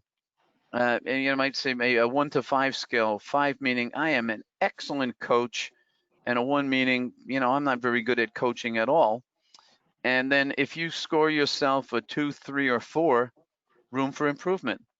If you are very good at delegating, and a lot of project managers actually excel at delegating, you give yourself a 5. And then when you add all things up, what's your score? So if we have 10 items and high is a 5 is a high, and you score 50, then I would say, wow, that's pretty good. Does that make you perfect leader? Well, probably not. But I have to say that you're probably, you know, ahead of a lot of other people. And if you're scoring a 40 or a 35, okay, how am I going to improve that? So hopefully that answers your question. Another question here. Let's see what we have here. Have an agenda and stick to it. Okay, this is about meetings. Diana says, show respect for people, time, and investment to the task. Set the agenda in advance so that people can know ahead of time what the meeting is about. Make sure you get input from everybody in the room or on the phone, not just those who speak up all the time. That's a really good point. Don't leave really difficult issues to the end when people are tired. That's a really good idea. Continuously ask if we forgot anything. Does anyone have anything else to add? Let's see, Mark says, I don't claim to be an excellent meeting leader. However, I think a key at the front end is understanding the purpose and target outputs of the meeting. Then it's important to convey this to participants so their expectations are aligned about outputs, process, and ground rules. I've run into the most trouble when I've not established this alignment with the participants. Excellent. Carl says, good meeting, clear agenda, manage the timeline, and manage sidebar conversations. Really, really important input. Excellent input. The thing about meetings, just to elaborate on that, would be years ago somebody told me about this, and it really made sense to me, and that is use a PAL, P-A-L, which is purpose, agenda, and limitation, which kind of summarizes a lot of things that Diana was talking about. She says also have a scribe and make sure there are deliverables. Jeffrey says keep the meeting concise, know what can be solved outside the meeting. Okay, purpose, agenda, and limitation. Again, why are we here? That will make sure that the right people attend. Agenda will keep you on track and prevent the tangent talkers from taking over. And limitation, be respectful to people's time. If you say the meeting is going to be over at 3 o'clock, you need to be closing out your meeting before 3 o'clock and let people get on to wherever else they have to go. So those are excellent things. You notice that project management is now in the leadership development plan. Many of you are PMPs. Maybe you've had other education. I think Fred went to the, what is it called? Disciplined Agile. Other people may have taken different courses in areas of project management, schedule management, or something like that. But you'll notice that most people who are leaders have some understanding of the principles of project management, and of course, team building. Team building is a critical piece. We need to find ways to make working on the team enjoyable. A quick story on that. Many years ago, a friend of mine, she was working on the Olympics down in Atlanta, and she was working with a team of 30 people from several different countries. And she was always looking for ways to keep the people on the team engaged and excited. And she created what is called a fun index. And she would canvas people occasionally, over short, not short period, but regular intervals, and tried to measure how much fun they were having. And in the very beginning of the project, everybody was having so much fun learning about everybody else and culture differences, and it was just a great thing. But when the real work got started, and there were issues that were coming up and a little stress, the fun started to kind of go down. And she plotted the times when the fun was lowest, and then she would do something to pick it back up again through some kind of team building event. She actually took them to the zoo one day. And she put them ice cream, all different kinds of things. And then when the project was over, she actually wrote a paper entitled the Project Fun Index. And back then, there was an organization that gave out awards, and they gave out an award called the Top Gun in Project Management Award, and she won it for her ingenuity and creativity in creating a fun index.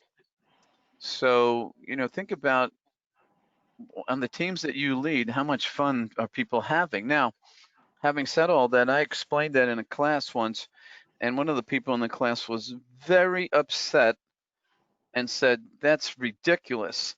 We're not here to have fun. We're here to work. I can't understand how we can have fun. This is a job, it's not fun. It's not an amusement park." And she was very adamant about that. And I was thinking to myself, wow, boy, I'd really like to work for you. But I thought about what she said, and although I don't agree with her approach that it's not supposed to be fun, it's work. That the thing that we need to consider here is her the fun index, and I called it the enjoyment index. Okay, and the enjoyment index really says, you know, how much enjoyment. I'm just checking. I think I may have lost the audio here. Can you hear me okay? Everything good so far? Fred, can you hear me?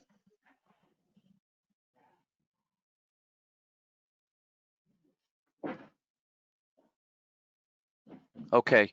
I just want to make sure something, I got a signal that there was an audio issue, but okay, as long as you can hear me, something changed a little bit, but okay. So anyway, Everything's good, Frank. I said, well, fun is probably not the right word, that it is more, do people enjoy coming in and working with people? So that was the issue, that was the question. And I think that think about how can you create an enjoyable environment for the people that you're working with. And then the last piece of the leadership development plan is leading organizations. Okay. And what we're talking about now here is your ability to strategize, develop strategic objectives, develop a organizational SWOT, making sure that you can clearly define mission, vision, values, and goals, and develop plans for organizational change. So these are pretty critical items on the step up from each area. Now, if I go backwards, just as a quick review, you have to have a plan to lead yourself. Okay, there's specific things that you have to address in order to make sure that you are effectively, you know, moving your own life forward. Then leading people, you're being put into management positions, and all these different factors here that are things that you probably could work on. There may be some strengths in some areas that need improvement. Then leading small groups, facilitation skills, and so on. And what we're doing here by looking at all these different items here is that you need to create kind of a scoring mechanism and ask yourself, how good a facilitator am I? How good am I at managing meetings? How good am I at creating teams? Okay, and that leads you to the higher level, C-level type of positions in an organization where we have you're leading entire groups, entire organizations into the future, and that's really the key major components of the leadership plan. Now, having said all of that, I'm going to direct a question. One of the things that was Mark was interested in some of these plans. I think it was Mark. So Mark, do these items here help to meet your needs? Is this something that you were looking for? Will this help you develop your own personal plan? Yes, very much so. I think it's a very interesting framework, and what's going to happen? It really wasn't. Okay, so for some reason, I have lost audio, and I need to fix that. So bear with me for a minute.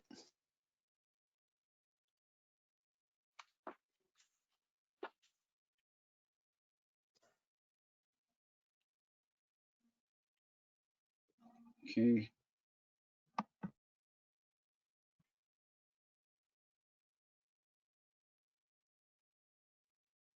Can you hear me, Frank?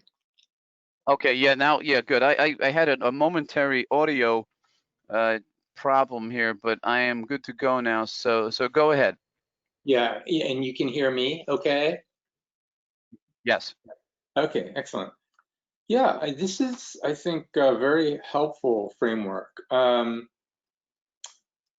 I've been working myself on developing my own, personal development plan, and I try to do that on an ongoing basis, and it's sort of somewhat kind of an agile plan. It sort of moves and evolves as time passes, but this is helpful because it breaks down leadership into, I think, some interesting levels, or in some respect, kind of hierarchical, going from leading yourself to the organization. And I wouldn't have thought of it that way. So for me personally, it kind of casts it in a different light, in a way I perhaps wouldn't have thought of it. And the various subtopics also, they make a lot of sense and they really resonate.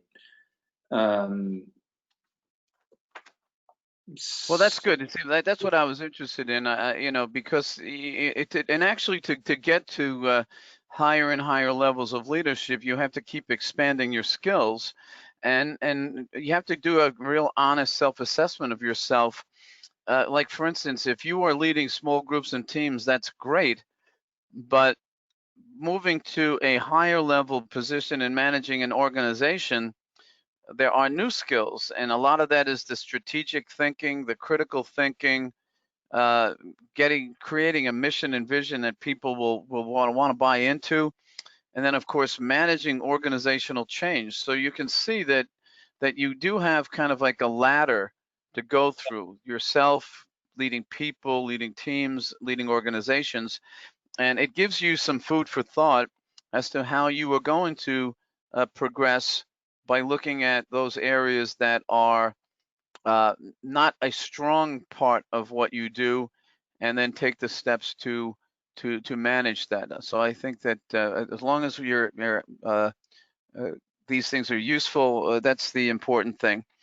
Let's see. Let me just. Jeffrey says, will there be other sessions that will dive into the elements of this presentation in a deeper way? Well, the answer to the question is that yes, I have sessions that delve very deeply into the elements of leadership that are much more detailed and more specific. And what I would have to do is basically propose those things to Fred, and determine, whether or not the chapter might be interested in these particular programs. Jeffrey is also saying maybe a leadership academy week. Actually, with all of the material that I've written, what I did, by the way, just as an FYI, I have a it's an all-day session that I can do it in 1 or 2 days.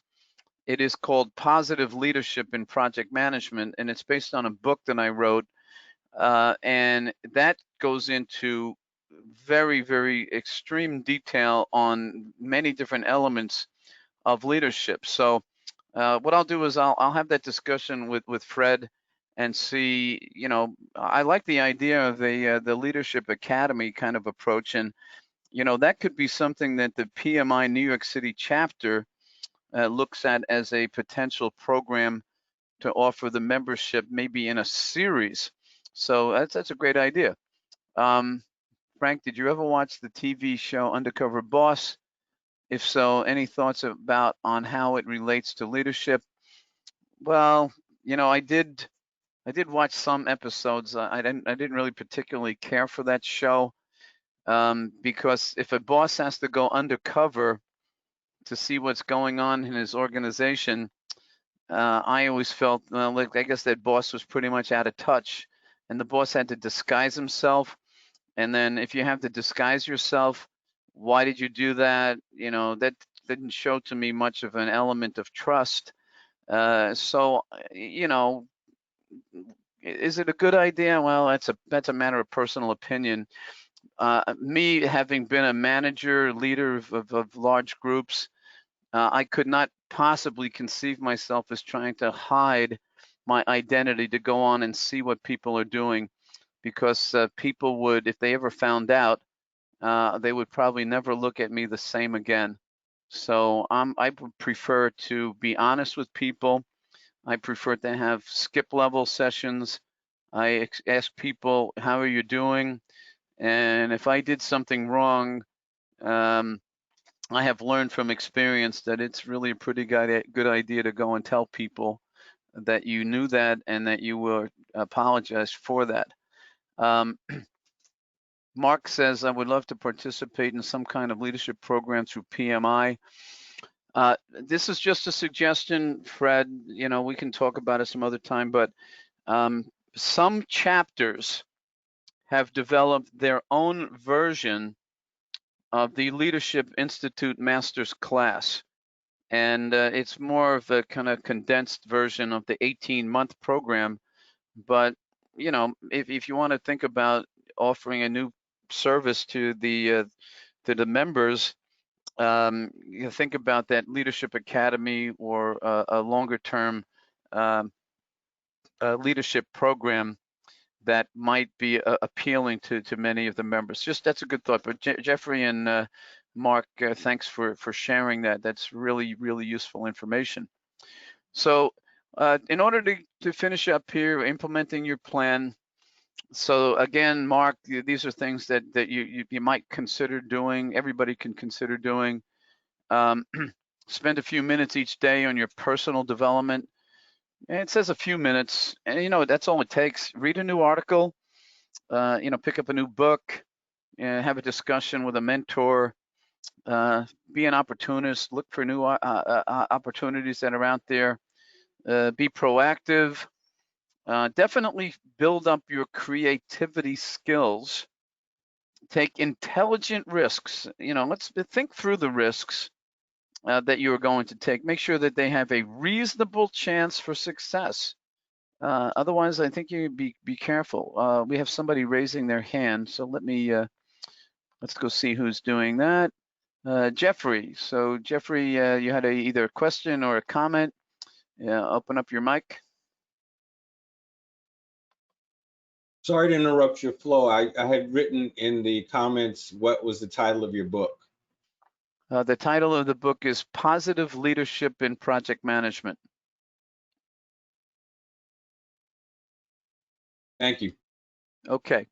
It just says, don't be afraid to fail. So I'll be the first to say, don't go out there and intentionally fail. But if you do fail, you know, look at that as an opportunity to learn. Read about leadership. Get out there and look at all these different books that are out there. I'm sure you're going to find one that you're going to find that you really like. Look at the bestseller list. You're probably going to come up with a couple of books that are interesting. Observe other leaders, especially ones that you believe to be truly effective. John Conti says, I have a copy of the book. Hopefully, John, you found it useful.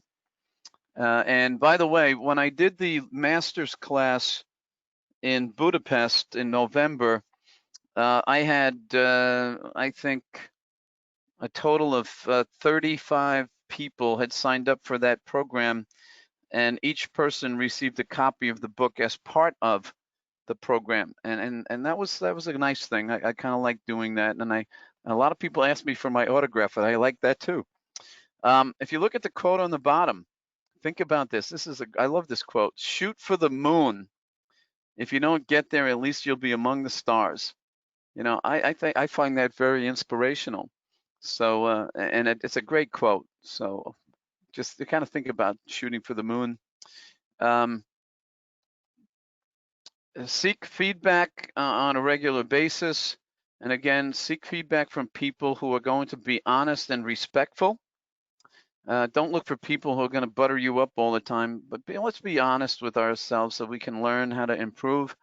At the end of every day, maybe you can reflect on your actions. You may have think to yourself at the end of the day, you know, I think I may have overreacted a little bit on this, and maybe I shouldn't have said what I said. Something like that, you know, and we're human. We're going to make mistakes. We're going to do things that we really probably shouldn't have done.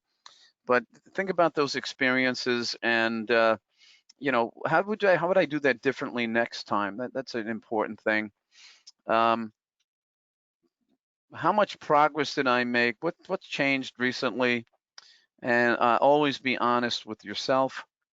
And that really is all of the major content of the program. So at this point in time, let's open it up for some questions and comments. I'm going to go back to Fred. Fred is the organizer of this. So Fred, what's your take? What are some of the key takeaways from this program? Any recommendations that you have? You want to share those? So first of all, thank you, Frank. I thought that the session was excellent. I like the fail is the first attempt in learning. And in fact, with Agile, the idea is to take the difficult aspects first, as opposed to the low-hanging fruit. So if you're going to fail, you'll fail earlier so that you don't spend as much money to find out that you're going to fail. And similarly with Disciplined Agile, it's a toolkit that allows you to plan how you can try to succeed earlier, as well as find out if you're not going to succeed earlier. So I love that concept.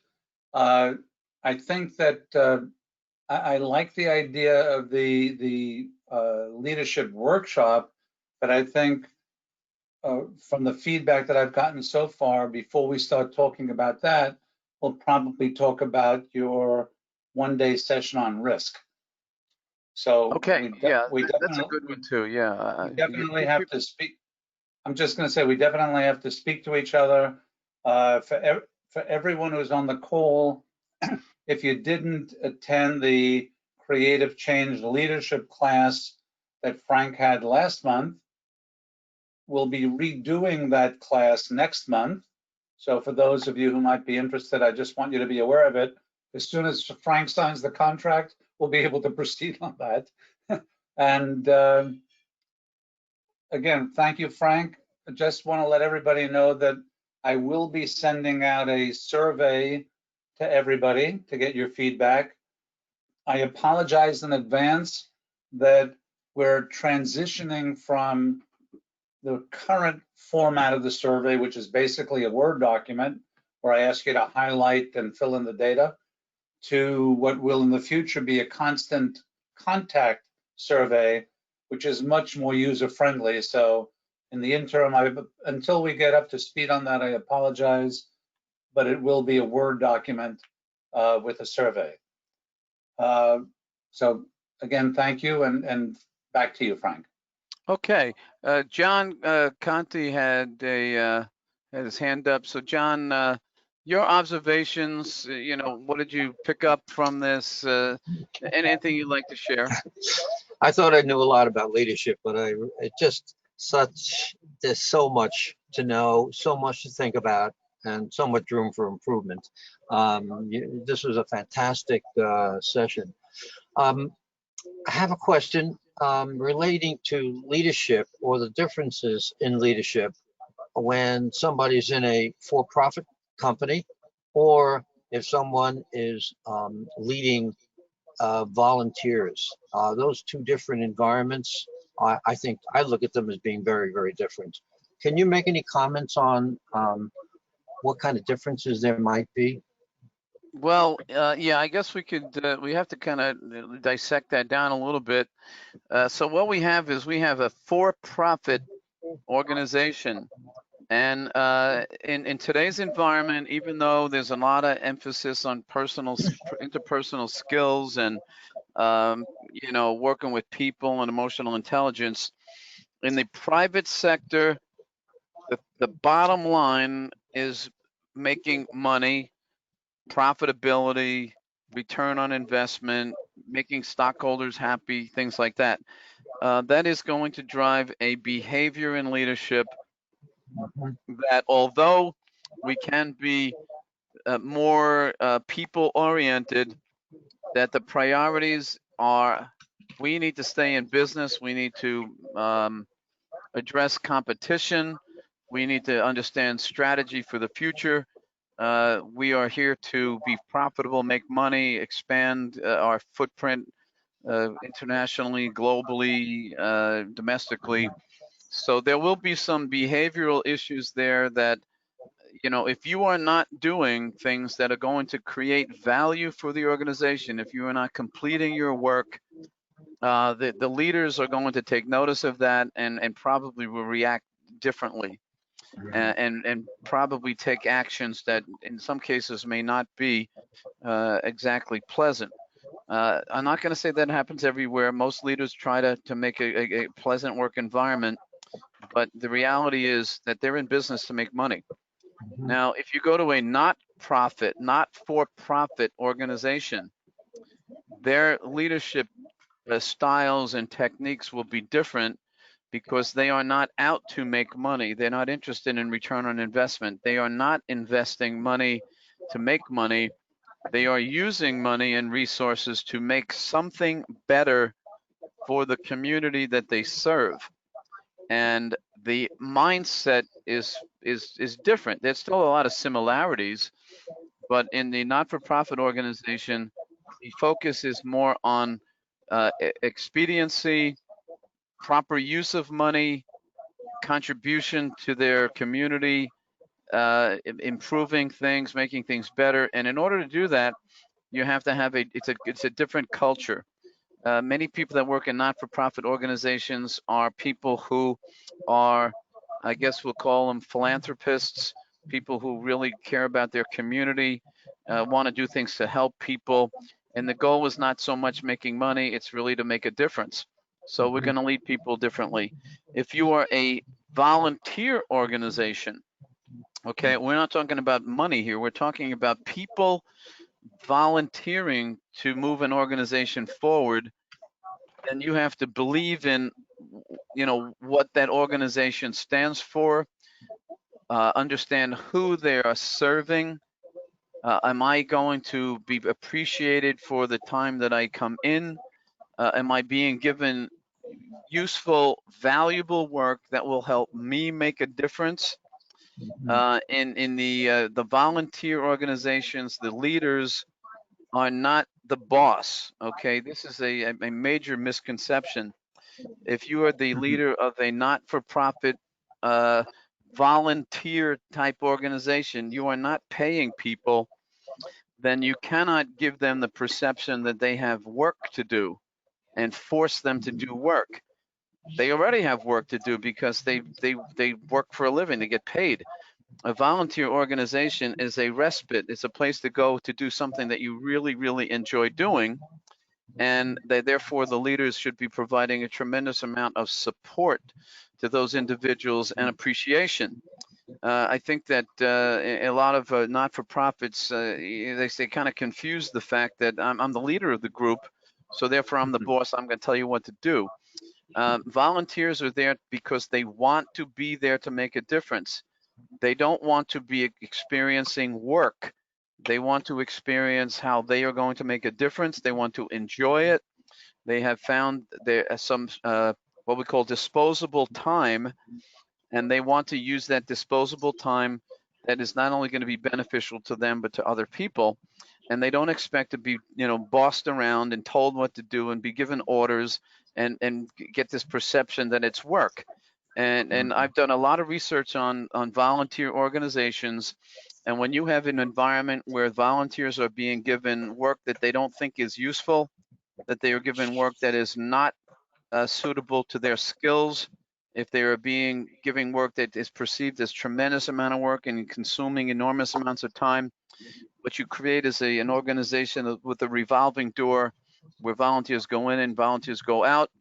And the unfortunate part of that would be that a volunteer with a bad experience is going to tell other people about their bad experience, and then it will be difficult to get new volunteers to come in. So that's my take on it. So leadership is to me is very different in public, private, and government and volunteer organizations, and we have to use a lot of good judgment in order to attract the right people in each of these. But in each type of organization, there are similarities in leadership in itself. You know, helping other people, mentoring, providing an environment that's pleasant to work in. I think all those things should be universal across any particular organization. Mhm. Okay. Beautiful. Thank you so much, Frank. Beautiful answer. I really appreciate it. You did a Okay. Thanks, John. Any other questions, comments? Anybody have any additional observations regarding anything we talked about? I'll make sure you get a copy of the PDF. I think there's a lot of useful information in there. I thank you for your time. You know, it's been a long day for many of you. I appreciate you being here. Any other last comments before we kind of close things out? I wanted to show you something else just before we end. I'm actually going to close this particular presentation. Okay. Again, thank you very much. You'll see that at the end there's my email. If you want to send me an email, if you have any additional comments to make. Also, just a side note, if you find that this type of brief training 3-hour segment might be useful in your organization, let me know. I'd be happy to work out an arrangement to provide some of that training in your organization if that's something that you feel might be useful. So let me, I'm going to switch over and see if I can find another presentation. This one is called Value-Driven Project Leadership. This is a completely different presentation, but there was a slide. Well, let me just run through a couple of things. My first part here, let me just go to the slideshow real quick. The question is, are you ready? And this might help us put together a couple of additional things. Prepare to launch. You as a leader are going to create a power exchange. Each time you meet with other people in your organization, you could have what is called a power exchange. Okay. The power exchange, if you look at the definition, the intentional continuous transfer of information that boosts team member accountability and performance. That's the power exchange. That is, you know, asking questions and getting feedback from people. And it's always going on. It's continuous. That's really an interesting thing. Leading through power exchange. Okay, information is the primary source for successful leaders. Listen, learn, gather intelligence. Okay, a leader's job is to create and sustain high levels of value. Okay, value is the power source that sustains an organization. A leader's power alone yields no results unless it is exchanged with others in the organization. That's leading through power. Okay, power converters. Explain the game. Let's tell people, here's our vision, here's our strategy. What do you think? Ask for input and suggestions. So don't leave that on the table and say, this is it. What do you think? You want to add anything to that? Create empowerment by involving your team. Always focus on promoting excellence in execution, not mediocre execution, but strive to create an organization of people who strive for excellence in anything that they do. And of course, appreciate performance, thank people, acknowledge generously. That's a key item. Leadership goals, a high level of customer satisfaction. Now you got to make sure you identify who your customer is. Manage change effectively. Organizational change is a challenge and it has to be done correctly. So I encourage you to take a look at Kotter's 8-step change process. What you want to do is look for the methods to build high-performing teams. How do you do that? Well, you're going to start with your own attitude, your motivation, your personal motivation, your passion, your energy, and then try to transfer that to other people. Your ability to show how energized you are will create an energized work environment. Always look to improve quality. You know, that's an ongoing thing. We all know that from project management. And look for ways to increase your competitive advantage by doing things that would cause people to want to belong to your organization or to join your organization. Now, this slide, and this is what I just wanted to show you before we close out.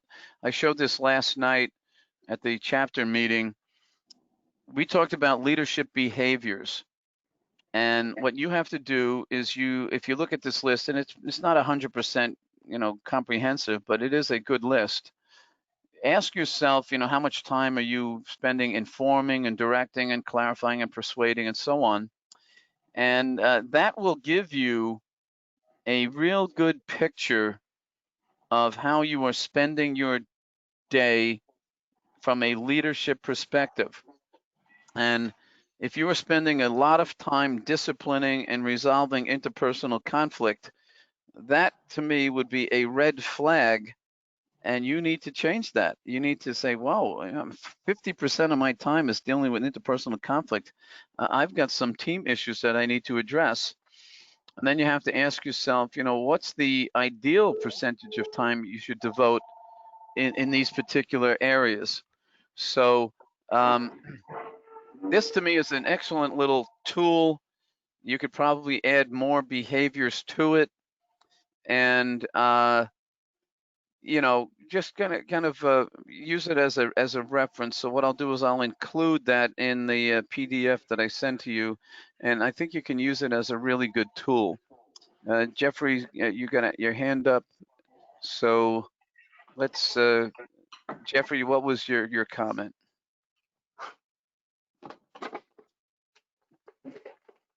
Did you have a comment, Jeffrey?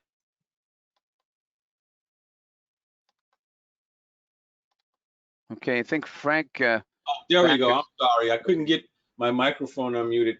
I just wanted to thank you for the great presentation. A colleague of mine many years ago once said, it's bad when you don't know, but it's worse when you don't know what you don't know. So this was a great presentation, to help me understand the things that I didn't know so I can make steps to become better. So thank you. Okay, well, thank you. And I think we'll Frank, I think you raised your hand. I'm not really sure. Frank Backus, did you have a comment that you would like to make before we close out? So Frank, thank you very much for actually bringing this this presentation to light with us. The three things that I actually, in my role as president, I try to strive for, I'm trying to bring to light with our current board members. There's three definite things that we're trying to bring. Number one, and you've mentioned it, number one, member value. That's so critical for me and for the board. I've given the notion that for years we've actually pushed things to our members without understanding our customer. And you mentioned it, our customer in this case is our members. So we have to understand what our members want, and we have to kind of provide that to the members. So some of the members tonight have actually said they like your course, they would like to see some further sessions given by you, and we're certainly going to take a look at that. So the next thing I think you mentioned also is organization agility. We have to be very quick at how we respond to our members. Things are so fast, they move very quickly, and especially in the environment that we're in right now, everything is moving very quickly. The presentation that is given today on one thing, you can find 10 of them being given at the same time. So there's a lot of organizational agility that I'm looking at, and resilience. And we have to be very resilient in what we're doing. We have to move forward. We have to be confident in what we're doing, and we have to have as you mentioned, we have to have the passion. And I'm driving this organization and trying to ensure that the organization is moving in that direction through my leadership. Thanks again. I appreciate your time. Okay. Thanks again, Frank. And so thank you, everybody, for being here. We're going to close out now. I think Fred will be able to answer your questions via email about PDUs and things like that.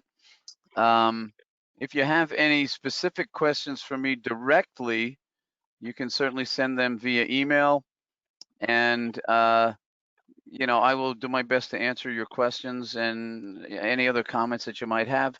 So thanks again. I know it's late here at 9 o'clock almost. I hope you had an enjoyable evening with the session. And let's take a look at, you know, possibilities going forward, new workshops. By the way, just as an FYI, Fred and I were talking, and this is not official, but one of the things that I had suggested to Fred would be that I know that the chapter has a PMP study group, and I would I offered to Fred a workshop on preparing for the PMP exam, and that would be exclusively for PMI members. So that's something that Fred and I were discussing, and again, another program that we would like to add value to the membership with. So we'll get more information on that in the future. But again, thanks a lot for joining. John, nice to see you, talk to you, and we'll be in touch again in the near future. Jeffrey, Mark, appreciate your time being here. And Diana, always a pleasure. Diana's always, you know, very enthusiastic about these workshops. So thank you again. And everybody enjoy the rest of the evening. Take care. Frank, And we'll see you Frank, again. thank you again. And maybe give me a call tomorrow when you have a chance so we can discuss future things. Okay, sounds good. And again, Barbara was on the call. Thank you, Barbara and Una. So hope you all had a nice session. Take care. It is going to be now happy hour for me, even though it's late, but they say it's Every 5 hour o'clock. is a happy hour. It's 5 o'clock somewhere. All right, take care, everybody. Thank you, Frank. Okay, bye-bye. Bye.